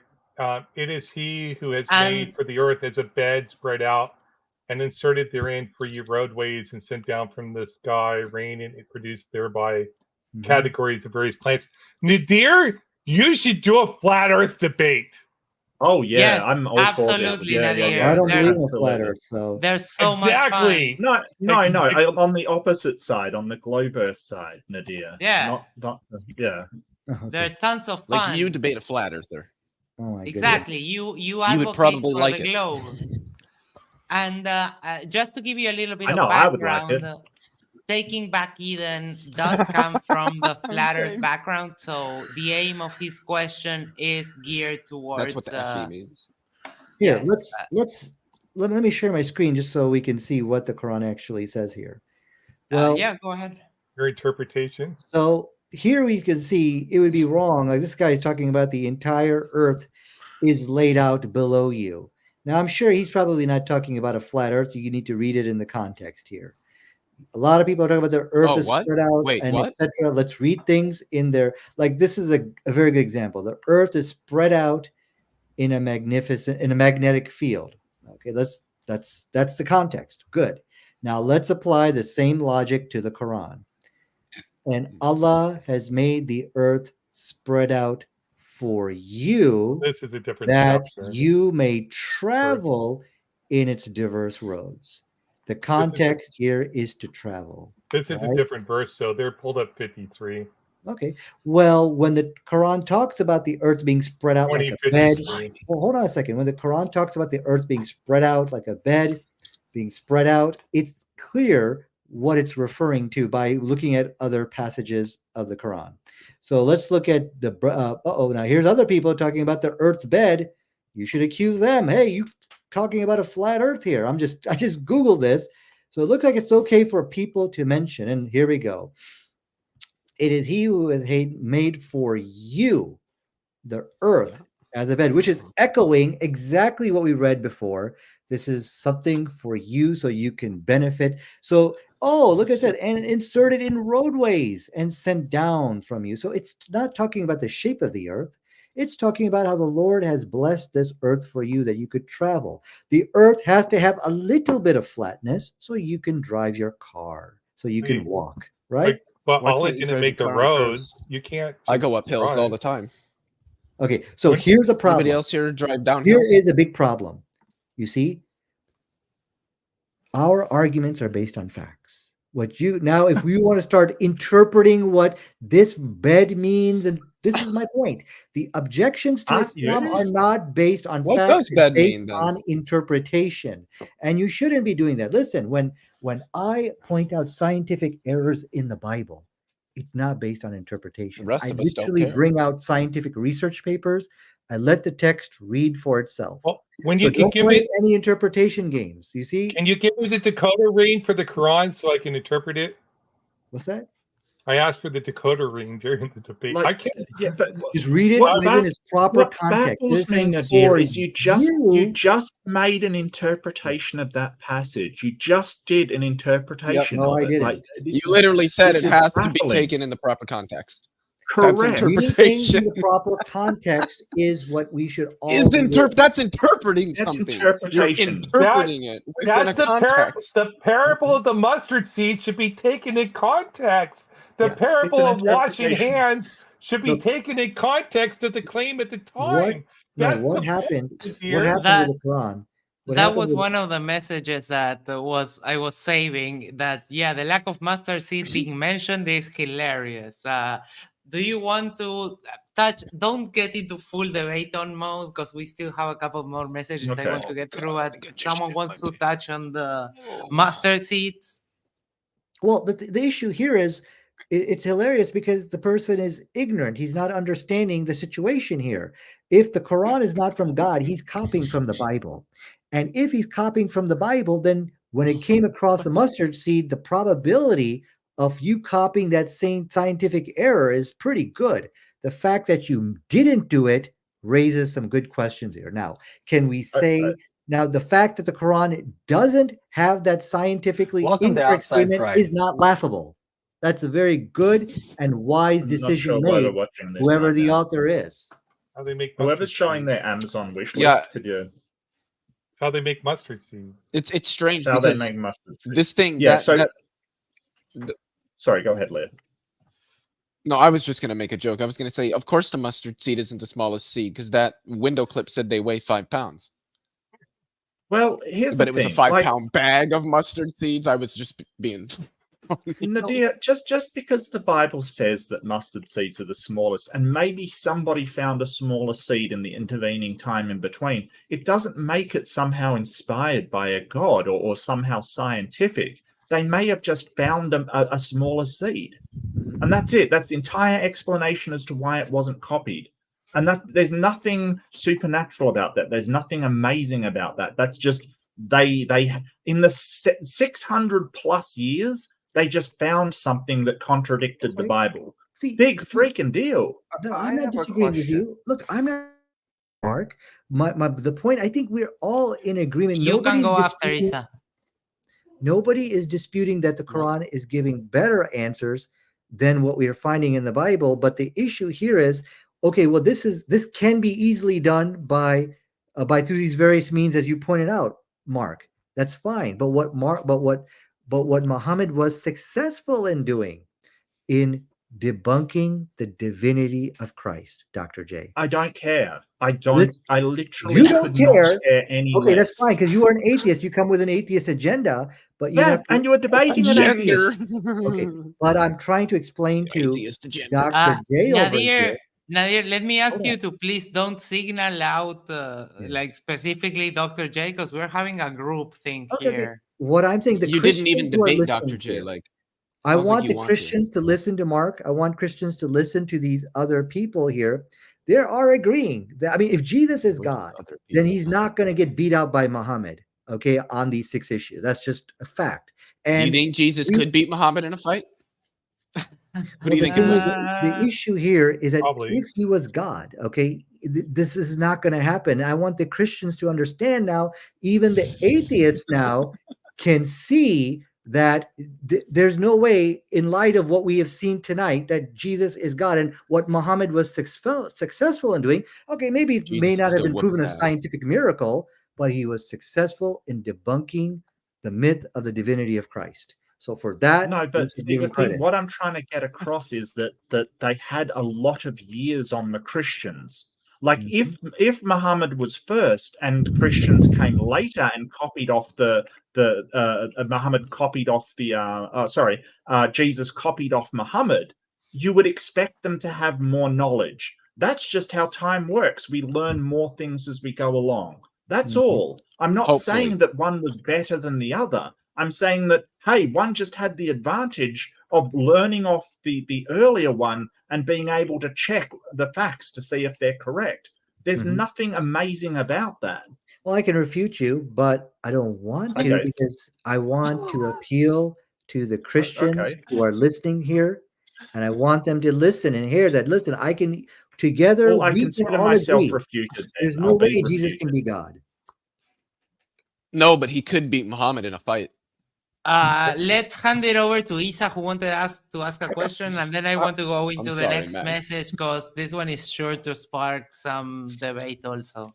Yeah, can I just say one tiny thing? I don't think sort of saying, hey, listen to the atheist, your religion isn't true, isn't going to have the impact that you think it is, Nadia. It's gonna. You see, the thing is, you come with this, you want to promote secularism, you don't want to proselytize for Islam. That's perfectly fine, but this is what's going to happen, though. What I didn't like in my debate. Like I didn't do that. I didn't say Islam was false at any time. Well, maybe. No, but what I'm saying is, we can now go to the Christian and say, "Dude, whether Islam is true or not, we will probably have to debate that. But there's no way Christianity can be true in light of what we have seen, because what I'm seeing, the atheists are seeing too. Okay." Christianity coming from Islam. Christianity can't be true because the creation story is false. Okay. So that means Islam and Christianity and Judaism are all false. So yeah, you both say that the other is untrue. Yes, I agree with both of you. Let's give Isa a chance, please. So I have a question that I wanted to engage because I actually am interested in this mustard seed situation. And I think it's important. How do you pronounce your name Nadir or Nadir? I just want to make sure both are good. I mean, if you're in the ballpark, I'm okay with it. Okay, cool. You're fine. Some people call me Isa, I get all of it.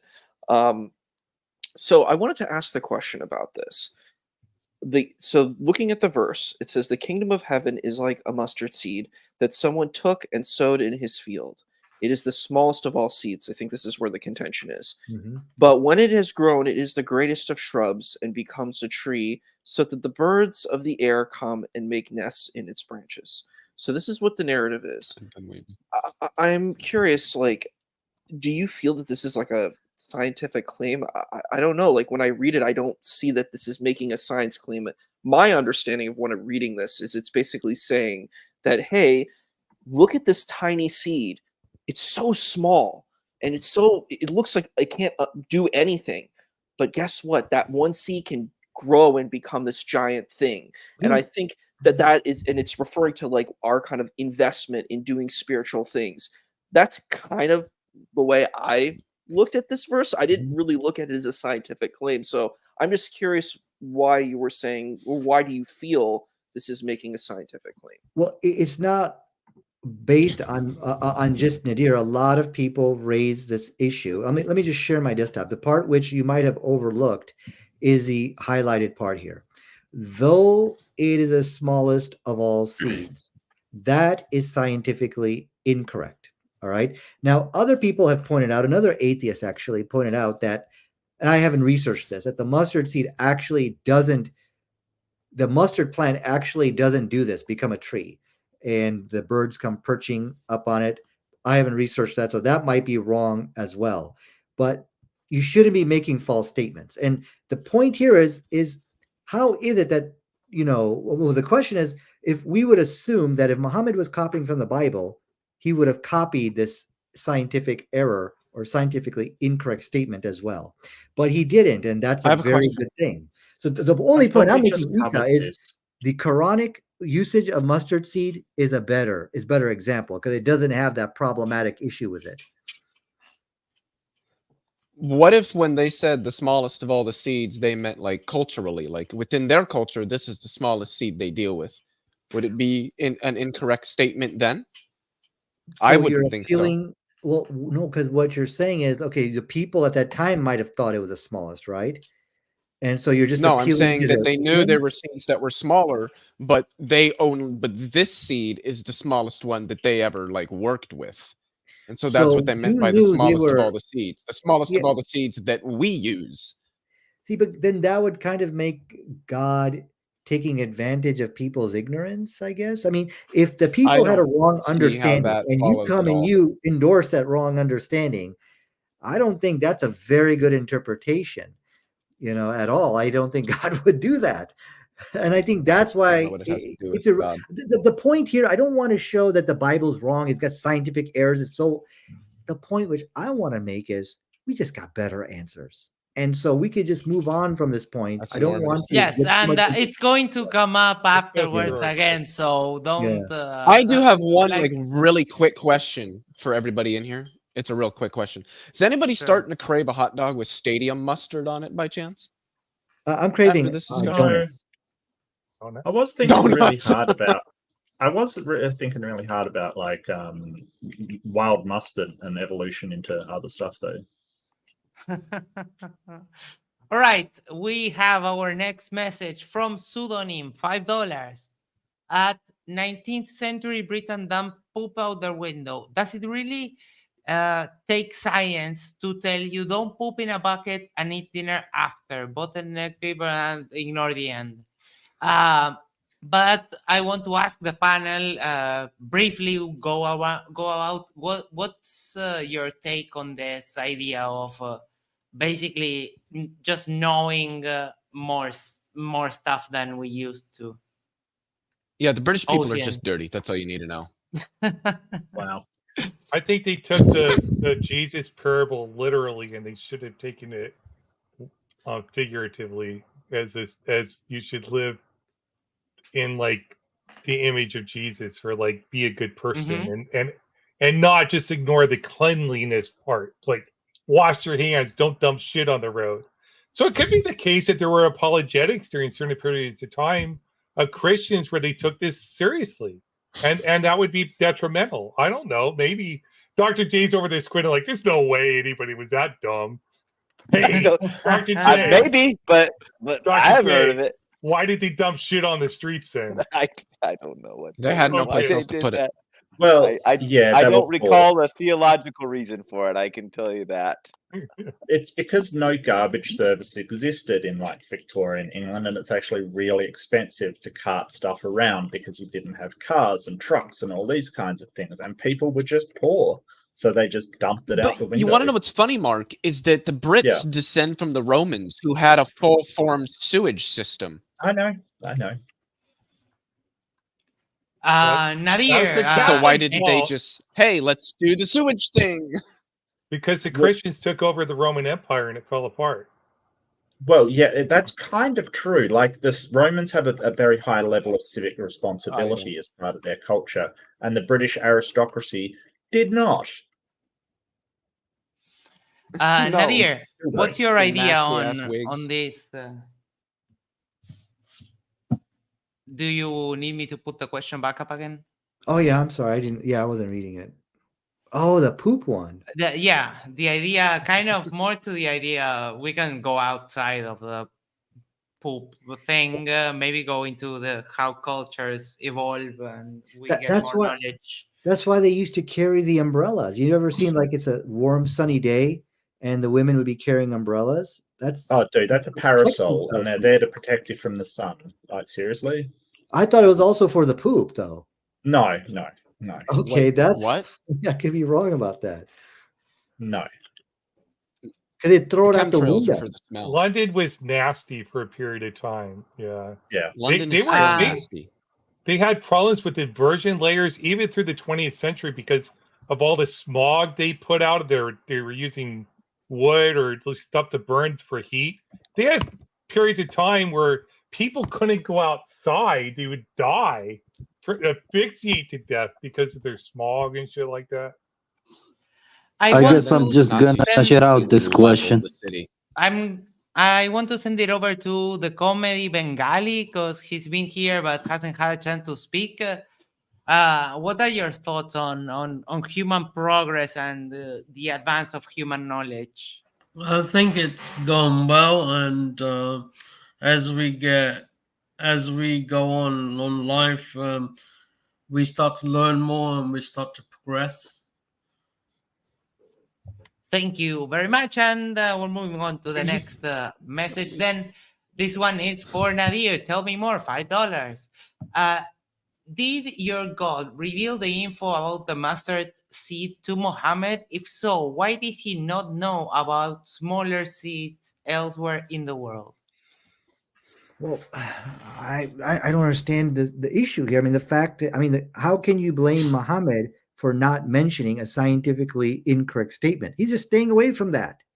Okay, so there shouldn't be any criticism there at all. And I mean, we're all, look, the issue here, the whole panel is not disputing the fact that Muhammad gave better answers than what we find in Jesus on these I think issues. you're missing the question. You know, so why didn't he go the extra step and start labeling what is the smallest seed? Why would he have to do that? I don't understand. It That's doesn't make not any the sense. question. So did Muhammad reveal, or rather, did Allah reveal to Muhammad that the mustard seed is not the smallest seed? Is that Well, why he I knew don't that? think, no, I don't think that was a revelation. I think I don't think maybe anybody was aware of this issue till later on. The issue about what the smallest seed was, I don't think anybody knew. And I think later on we've discovered these things on our own. I'm So sorry to you're just interrupt. saying I do Muhammad got apologize, Leah. lucky. Just one second, Leah. Just one second. I'm just going to go. So thank you, everyone, so much. It's been an awesome talk, awesome debate. I really loved it. Well done, Oz. Well done, Nadir. Thanks for the chat afterwards. Isa, Leo, everybody else, thank you, and Max, awesome, love it. Nadir, I'll email Modern Day Debate and get our debate set up. That'll be fantastic. So I'll get in contact with you. By the way, Mark.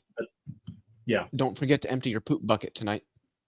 Oh, right out the window, buddy. Just... Oh, look, as much as I love, like, what you got to do is you got to fling it out the window, and then you got to give the bottom side a good smack. Make sure that all the sticky clumps get out of there. I get it carted away by kangaroos, sir. You know nothing about my culture. Yeehaw. Right. See you, peeps. Take care, Mark. Oh, Thank it's not you for carted coming. away by dingoes? Yeah, damn. Mark. Bye-bye. And Mark's the best atheist Later, debate Mark. that's appeared on Modern Day Debate. So. Well, our friend Ross says that Mark is English, remember? Oh. Oh, dear. Wait, Black Ross or Iron Horse Ross? Yes, you're Ross. You're Ross, who we were talking to. Black Ross? Okay. Yes. And we have one final super chat, pseudonym $5. Since panels mostly atheists, would you deny hand washing beneficial till science proved washing is good? Would the same atheists say cats clean without water? What? So, Wait, no. What? No, that's not how this works. Washing your hands is beneficial even if you don't know that. Just like you have 5 toes on your left foot, even if you have no fucking clue how to count. Like, that doesn't change. So, what the fuck? Cats clean? What? Cats clean with their spit and their spiky tongue? That's why their tongue is spiky? it's like it's not really spikes, but it's little hairs. Cats not really depend little hairs, on drinking a lot of water, so that if you see a cat that's dirty, that's a cat that doesn't have enough drinking water, so they don't clean themselves so much. Yes, I'm a cat nerd. I don't need science to know when things are true. I don't need science to value cleaning my hands before I eat something. So to ask me this question is like I'm not as scientific. Did I do that right this time? Scientific. Yes. Okay. See, yes. I don't believe in scientism. So I believe in what I value, and I personally value being clean. I hate getting dirty at all. Whether if I lived back then, I don't know. It's a different environment. I may have died before I was 20 years old. Who knows? So. Exactly. Like it's literally just rolling the fucking dice if you're talking about living back then. So And good job, Cat. I don't know. So when I gave that super chat on the sun setting in warm water, it wasn't from the Quran. It was actually from Sunan Abi Dawud, the Hadith. I think this is for you, Nadir. Yes. Is this Tell Me More? Hello. Or who asked the question? I Was don't it know. Amelie Bengal? Oh, okay. Yes, Amelie Bengal. Might have been. Company coming at you. Amelie Bengal. I just wanted to say, tell me more's Sweeney Todd comment was fucking hilarious. But I think I'm going to go the way of Mark Reed, but it's been a long day. Yeah, we're about to wrap it up, so okay. If you want to stay for the end, okay. Just that was the last message I wanted to go through. There were a few others, but we've been going for 2 hours. I'm gonna Nadir, I don't know if you're talking. We can see your screen, but I can't hear you. Leo, thank you so much for coming. Screen. Yeah, I'm starting to get a little frisky, and I don't want to get myself in trouble. Yes. You guys take care. Thanks so much. Take care. Peace out. Have a good night. Nadir, I can see your screen, but I'm not hearing you. Oh, can you hear me now? Yes. That's not my screen, I don't think. No, that's my this screen. was Kamli Bengali. Yes. Okay, if you can address this briefly, and then we're going to wrap it up for tonight. Okay, so this is actually I can't. Let me read that. I was sitting behind you was a donkey. Okay, yeah. So this is very easy to answer. If Muhammad or the Quran says that the sun goes into a pool of murky water, then that would make the Quran wrong. But that's not what the text says. Okay, it says it taghrib into the water. So what does taghrib actually mean? Well, that's actually the burden of proof is upon you to show that it means to physically enter into water. But I'll go ahead and answer it since I know you probably don't have the answer. And I'll go to the Tafsir Jalalain where he actually talked about this verse. And what he mentioned is that this is just the way it appears to the eye. Now, this was 400 or 500 years ago, so they didn't know the scientific significance, or that whether the pool, if it really goes into a pool of mercury, they don't know because it's a long time ago. So let me find you that. Let me go ahead and share my desktop real quick, if you don't mind, and it'll get into what this word taghrib means. So here we go, share. And here's Tafsir Jalalain, where he talked about this. It is described as seen from the perspective of the eye. This was hundreds of years ago, before science really knew about the situation. But Muhammad himself actually clarified this, okay? So he actually went to his people and said, you know where the sun goes? Now that's physically going into. Now, did he say it goes into a pool of murky waters? No, it goes to Allah's throne. Yeah, so the good job. And so here we see I've underlined tadhab, meaning it's physically going. So what's interesting in this passage, he didn't say it goes into a pool of murky waters. So these are the two references to show you that this is the hadith you quoted is scientifically correct. There's no problem there. Since Mark isn't here, I'll go ahead and say it. Good interpretation. Oh, no, I'm just giving you the references from Jalalain of how he understood Arabic. And I've also given you from Muhammad himself of where he physically or explicitly said where the sun goes. There's no interpretation there, okay? You were interpreting the original language into English for us. That is literally what you just did. I'm just interpreting. No, this is very important to understand. What are the verbs to physically enter? We have Samir here. He speaks Arabic. So you were interpreting into another language. Thank you. Translating is what you mean. No, he's not interpreting. He's translating, and he's not even translating. He's just actually reading what's in front of you on the screen. So he's not doing either of things. But Call it what you want. It's colloquial. But anyway, if I may, please, just for a moment, I just came here to clarify what I was saying in my super chat. Sure. Because I've had a couple of drinks tonight, just having fun, and so I realized I may not have been very clear. When I asked Nadir, did your God reveal the information to Muhammad about the mustard seed? I was asking, did your God, Allah, tell Muhammad that the mustard seed was the smallest seed when Muhammad said that? If so, then why did your God not know about smaller seeds elsewhere in the world? Was he only speaking of that area of the world? In which case, did your God not know about the rest of the world? Well, that wasn't mentioned in the Quran about the smallest seed, so the question was wrong. The talk about the smallest seed is not in the Quran; it's in the Bible. Samir is answering. Samir. I agree with him. It's the talk about the smallest seed is from the Bible, not from the Quran. So that's what was answered earlier.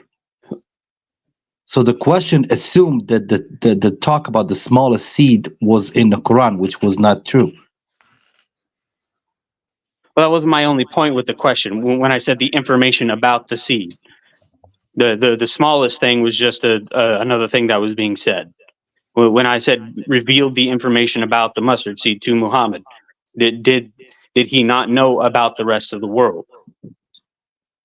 All right. And on that There note, was no information revealed about the mustard seed in the Quran. Let me just clarify this. There was no information about the mustard seed revealed in the Quran. The mustard seed was used twice in the Quran, and it wasn't talking about being the smallest or the biggest in either of the verses.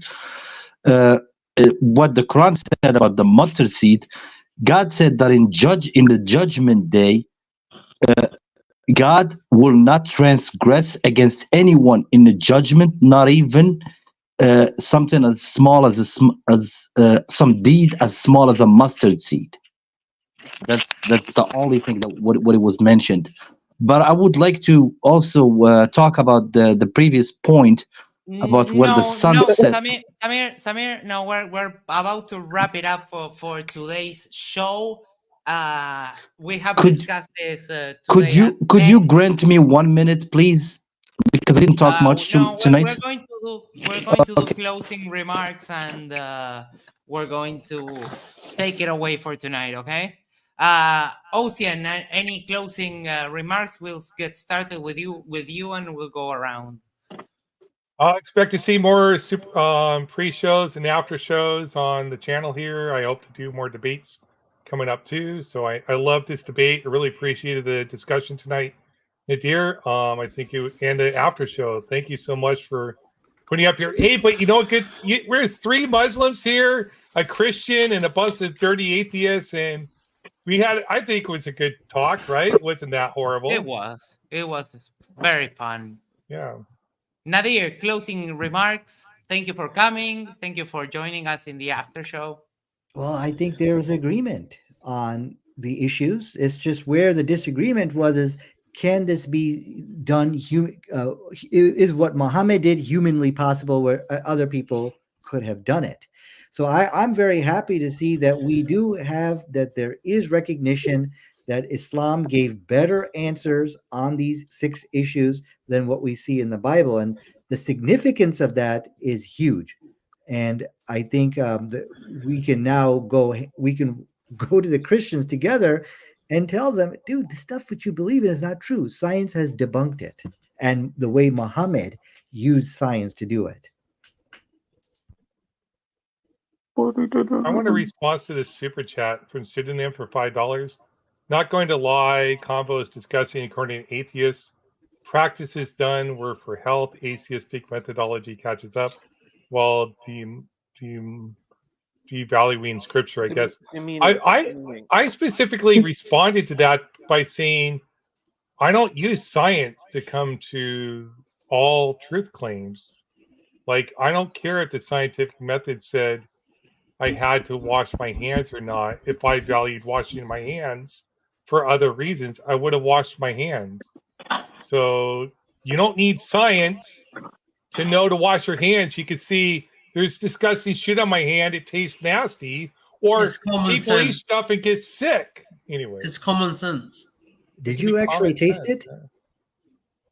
No. When I was a kid, I couldn't stand to get my hands dirty. Like, could not stand it to get my hands dirty. I was constantly, always cleaning my hands to the point they were dried out all the time. I'm it's less intuitive. that. I don't know if it's intuitive or my mom beat the shit into me. I don't know. I just know I did not like to get grease on my hands. I didn't like to get anything on my hands. My dad, come help me work on the car. I'm like, I don't want to get shit on my hands. I would do it, but I hold my hands out like this until I could go clean them. It's like I didn't want shit on my hands. But so that's me, but that's not based on science. It's based on my own personal values and preferences. Like it's like there's people today that won't wash their hands because you think, or use antibacterial soap because they think it's bad for you, make you unhealthy. Sorry, I'm done with my rant, but they did a super chat. Thank you so much for the super chat, though. You're muted. Max, you're muted. Issa, you want to give a closing statement? Sorry, yes, I was saying Issa, go ahead. I'm so sorry. Peace and blessings all. I'm always glad and honored to be here on this panel. I definitely think we covered a lot of really interesting ground, and I'm glad that we were super cordial. And yeah, thank you all for coming out and coming and supporting us and going into the deep dialogue. Thank you very much, Dr. J. Thanks guys for doing the debates. Always enjoy them. Thanks Max for moderating. Nadir, we don't agree actually, really at all. I think what happens is you interpret the Bible. You think your interpretation's right. You think mine's wrong. You interpret the Quran. You think yours is right. Everyone else is wrong. And then based on that, you say that we're wrong. That we can't come to an impasse. There's no way we're going to be able to move forward because you think you're not interpreting when you are, and then you accuse us of interpreting. And as long as that goes on, we won't even be able to like communicate at all. But when you say to summarize, we all agree, well, that was definitely not true. We don't all agree. Thank you very much, Dr. J. And Shane, Anathema, take it away. Hey, good stuff, Ozian. It's always a good time watching you do a debate, man. I was just going to say, anybody watching this later, if you like the content, you'd like to help support the channel, consider becoming a channel member. You can do it for as little as $1 a month. Get access to member-only debates, content, channel emojis, and other cool shit. It's pinned right now. Or you can go right next to the subscribe button and hit join and choose what member tier. Thank you. Thanks so much. Remember only lives are the $10 level, technically, but yes. Tell me more. Closing remarks. Thank you for coming. I know you came in the tail end of the show, but thank you for coming on stage to clarify your question. I mean, I don't guess I really have anything productive to really add to the overall conversation. Just that I do appreciate differing opinions. I do appreciate civil conversation, and I think that it's great that everybody can sit here without resorting to shouting, demeaning people, or otherwise attacking people for their different beliefs. Thank you very much. The commonly Bengali, what are your final thoughts on the debate today? Closing remarks and the debate. I only came when the question and answer time came, but I think one of the opponents, Nadia, was going off topic, and he basically was, bashing the Bible when the topic was, is the Quran scientific, and not whether the Bible and the Quran, which one is more scientific. That's my take. Thank you. Thank you very much. And our good friend Samir, a representative of the Muslim faith that always comes and is a very good friend of the channel. Take it away, Samir. What was your final takes on the debate? Can I put this on my channel if that's okay? Put to stay after the show. We can talk about it. Samir, take it away. Yeah, sure. I honestly would have wished to see, even though I understand this is an after show and it has to stick to what the debate points were. I was hoping, since everybody kind of agreed that the debate had stalled on some points that weren't really fruitful, I was hoping that the after show would go past those points and discuss the topic of the debate rather than what happened in the debate more. But unfortunately, it was a lot of people and not enough time to move on to another topic. So I'm happy. I'm not gonna be harsh on Nadir. Like, I felt like everyone has been in a polite way. I wish Nadir had chosen different points to bring to this debate than the ones he did bring. I don't know. I still never got the answer if his game plan was to stick to those points, or he was forced by Ozian, who, I have to say again for the second time, Ozian does not like to take a defeat on any point, and he did not want to let those points go, even when Nadir said, let's move on from this point. So they might be both guilty of sticking to those points.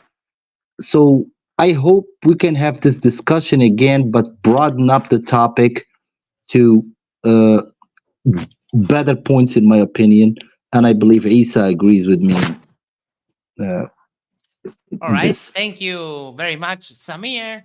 And thank you all for coming. I'm going to be giving my final remarks on the debate. I think it was a very good debate. But as we said with Isa in the pre-show, it's a debate that takes a lot of the message from the spiritual guidance of the text to try to bring it into the scientific, and you can go look at the pre-show for that.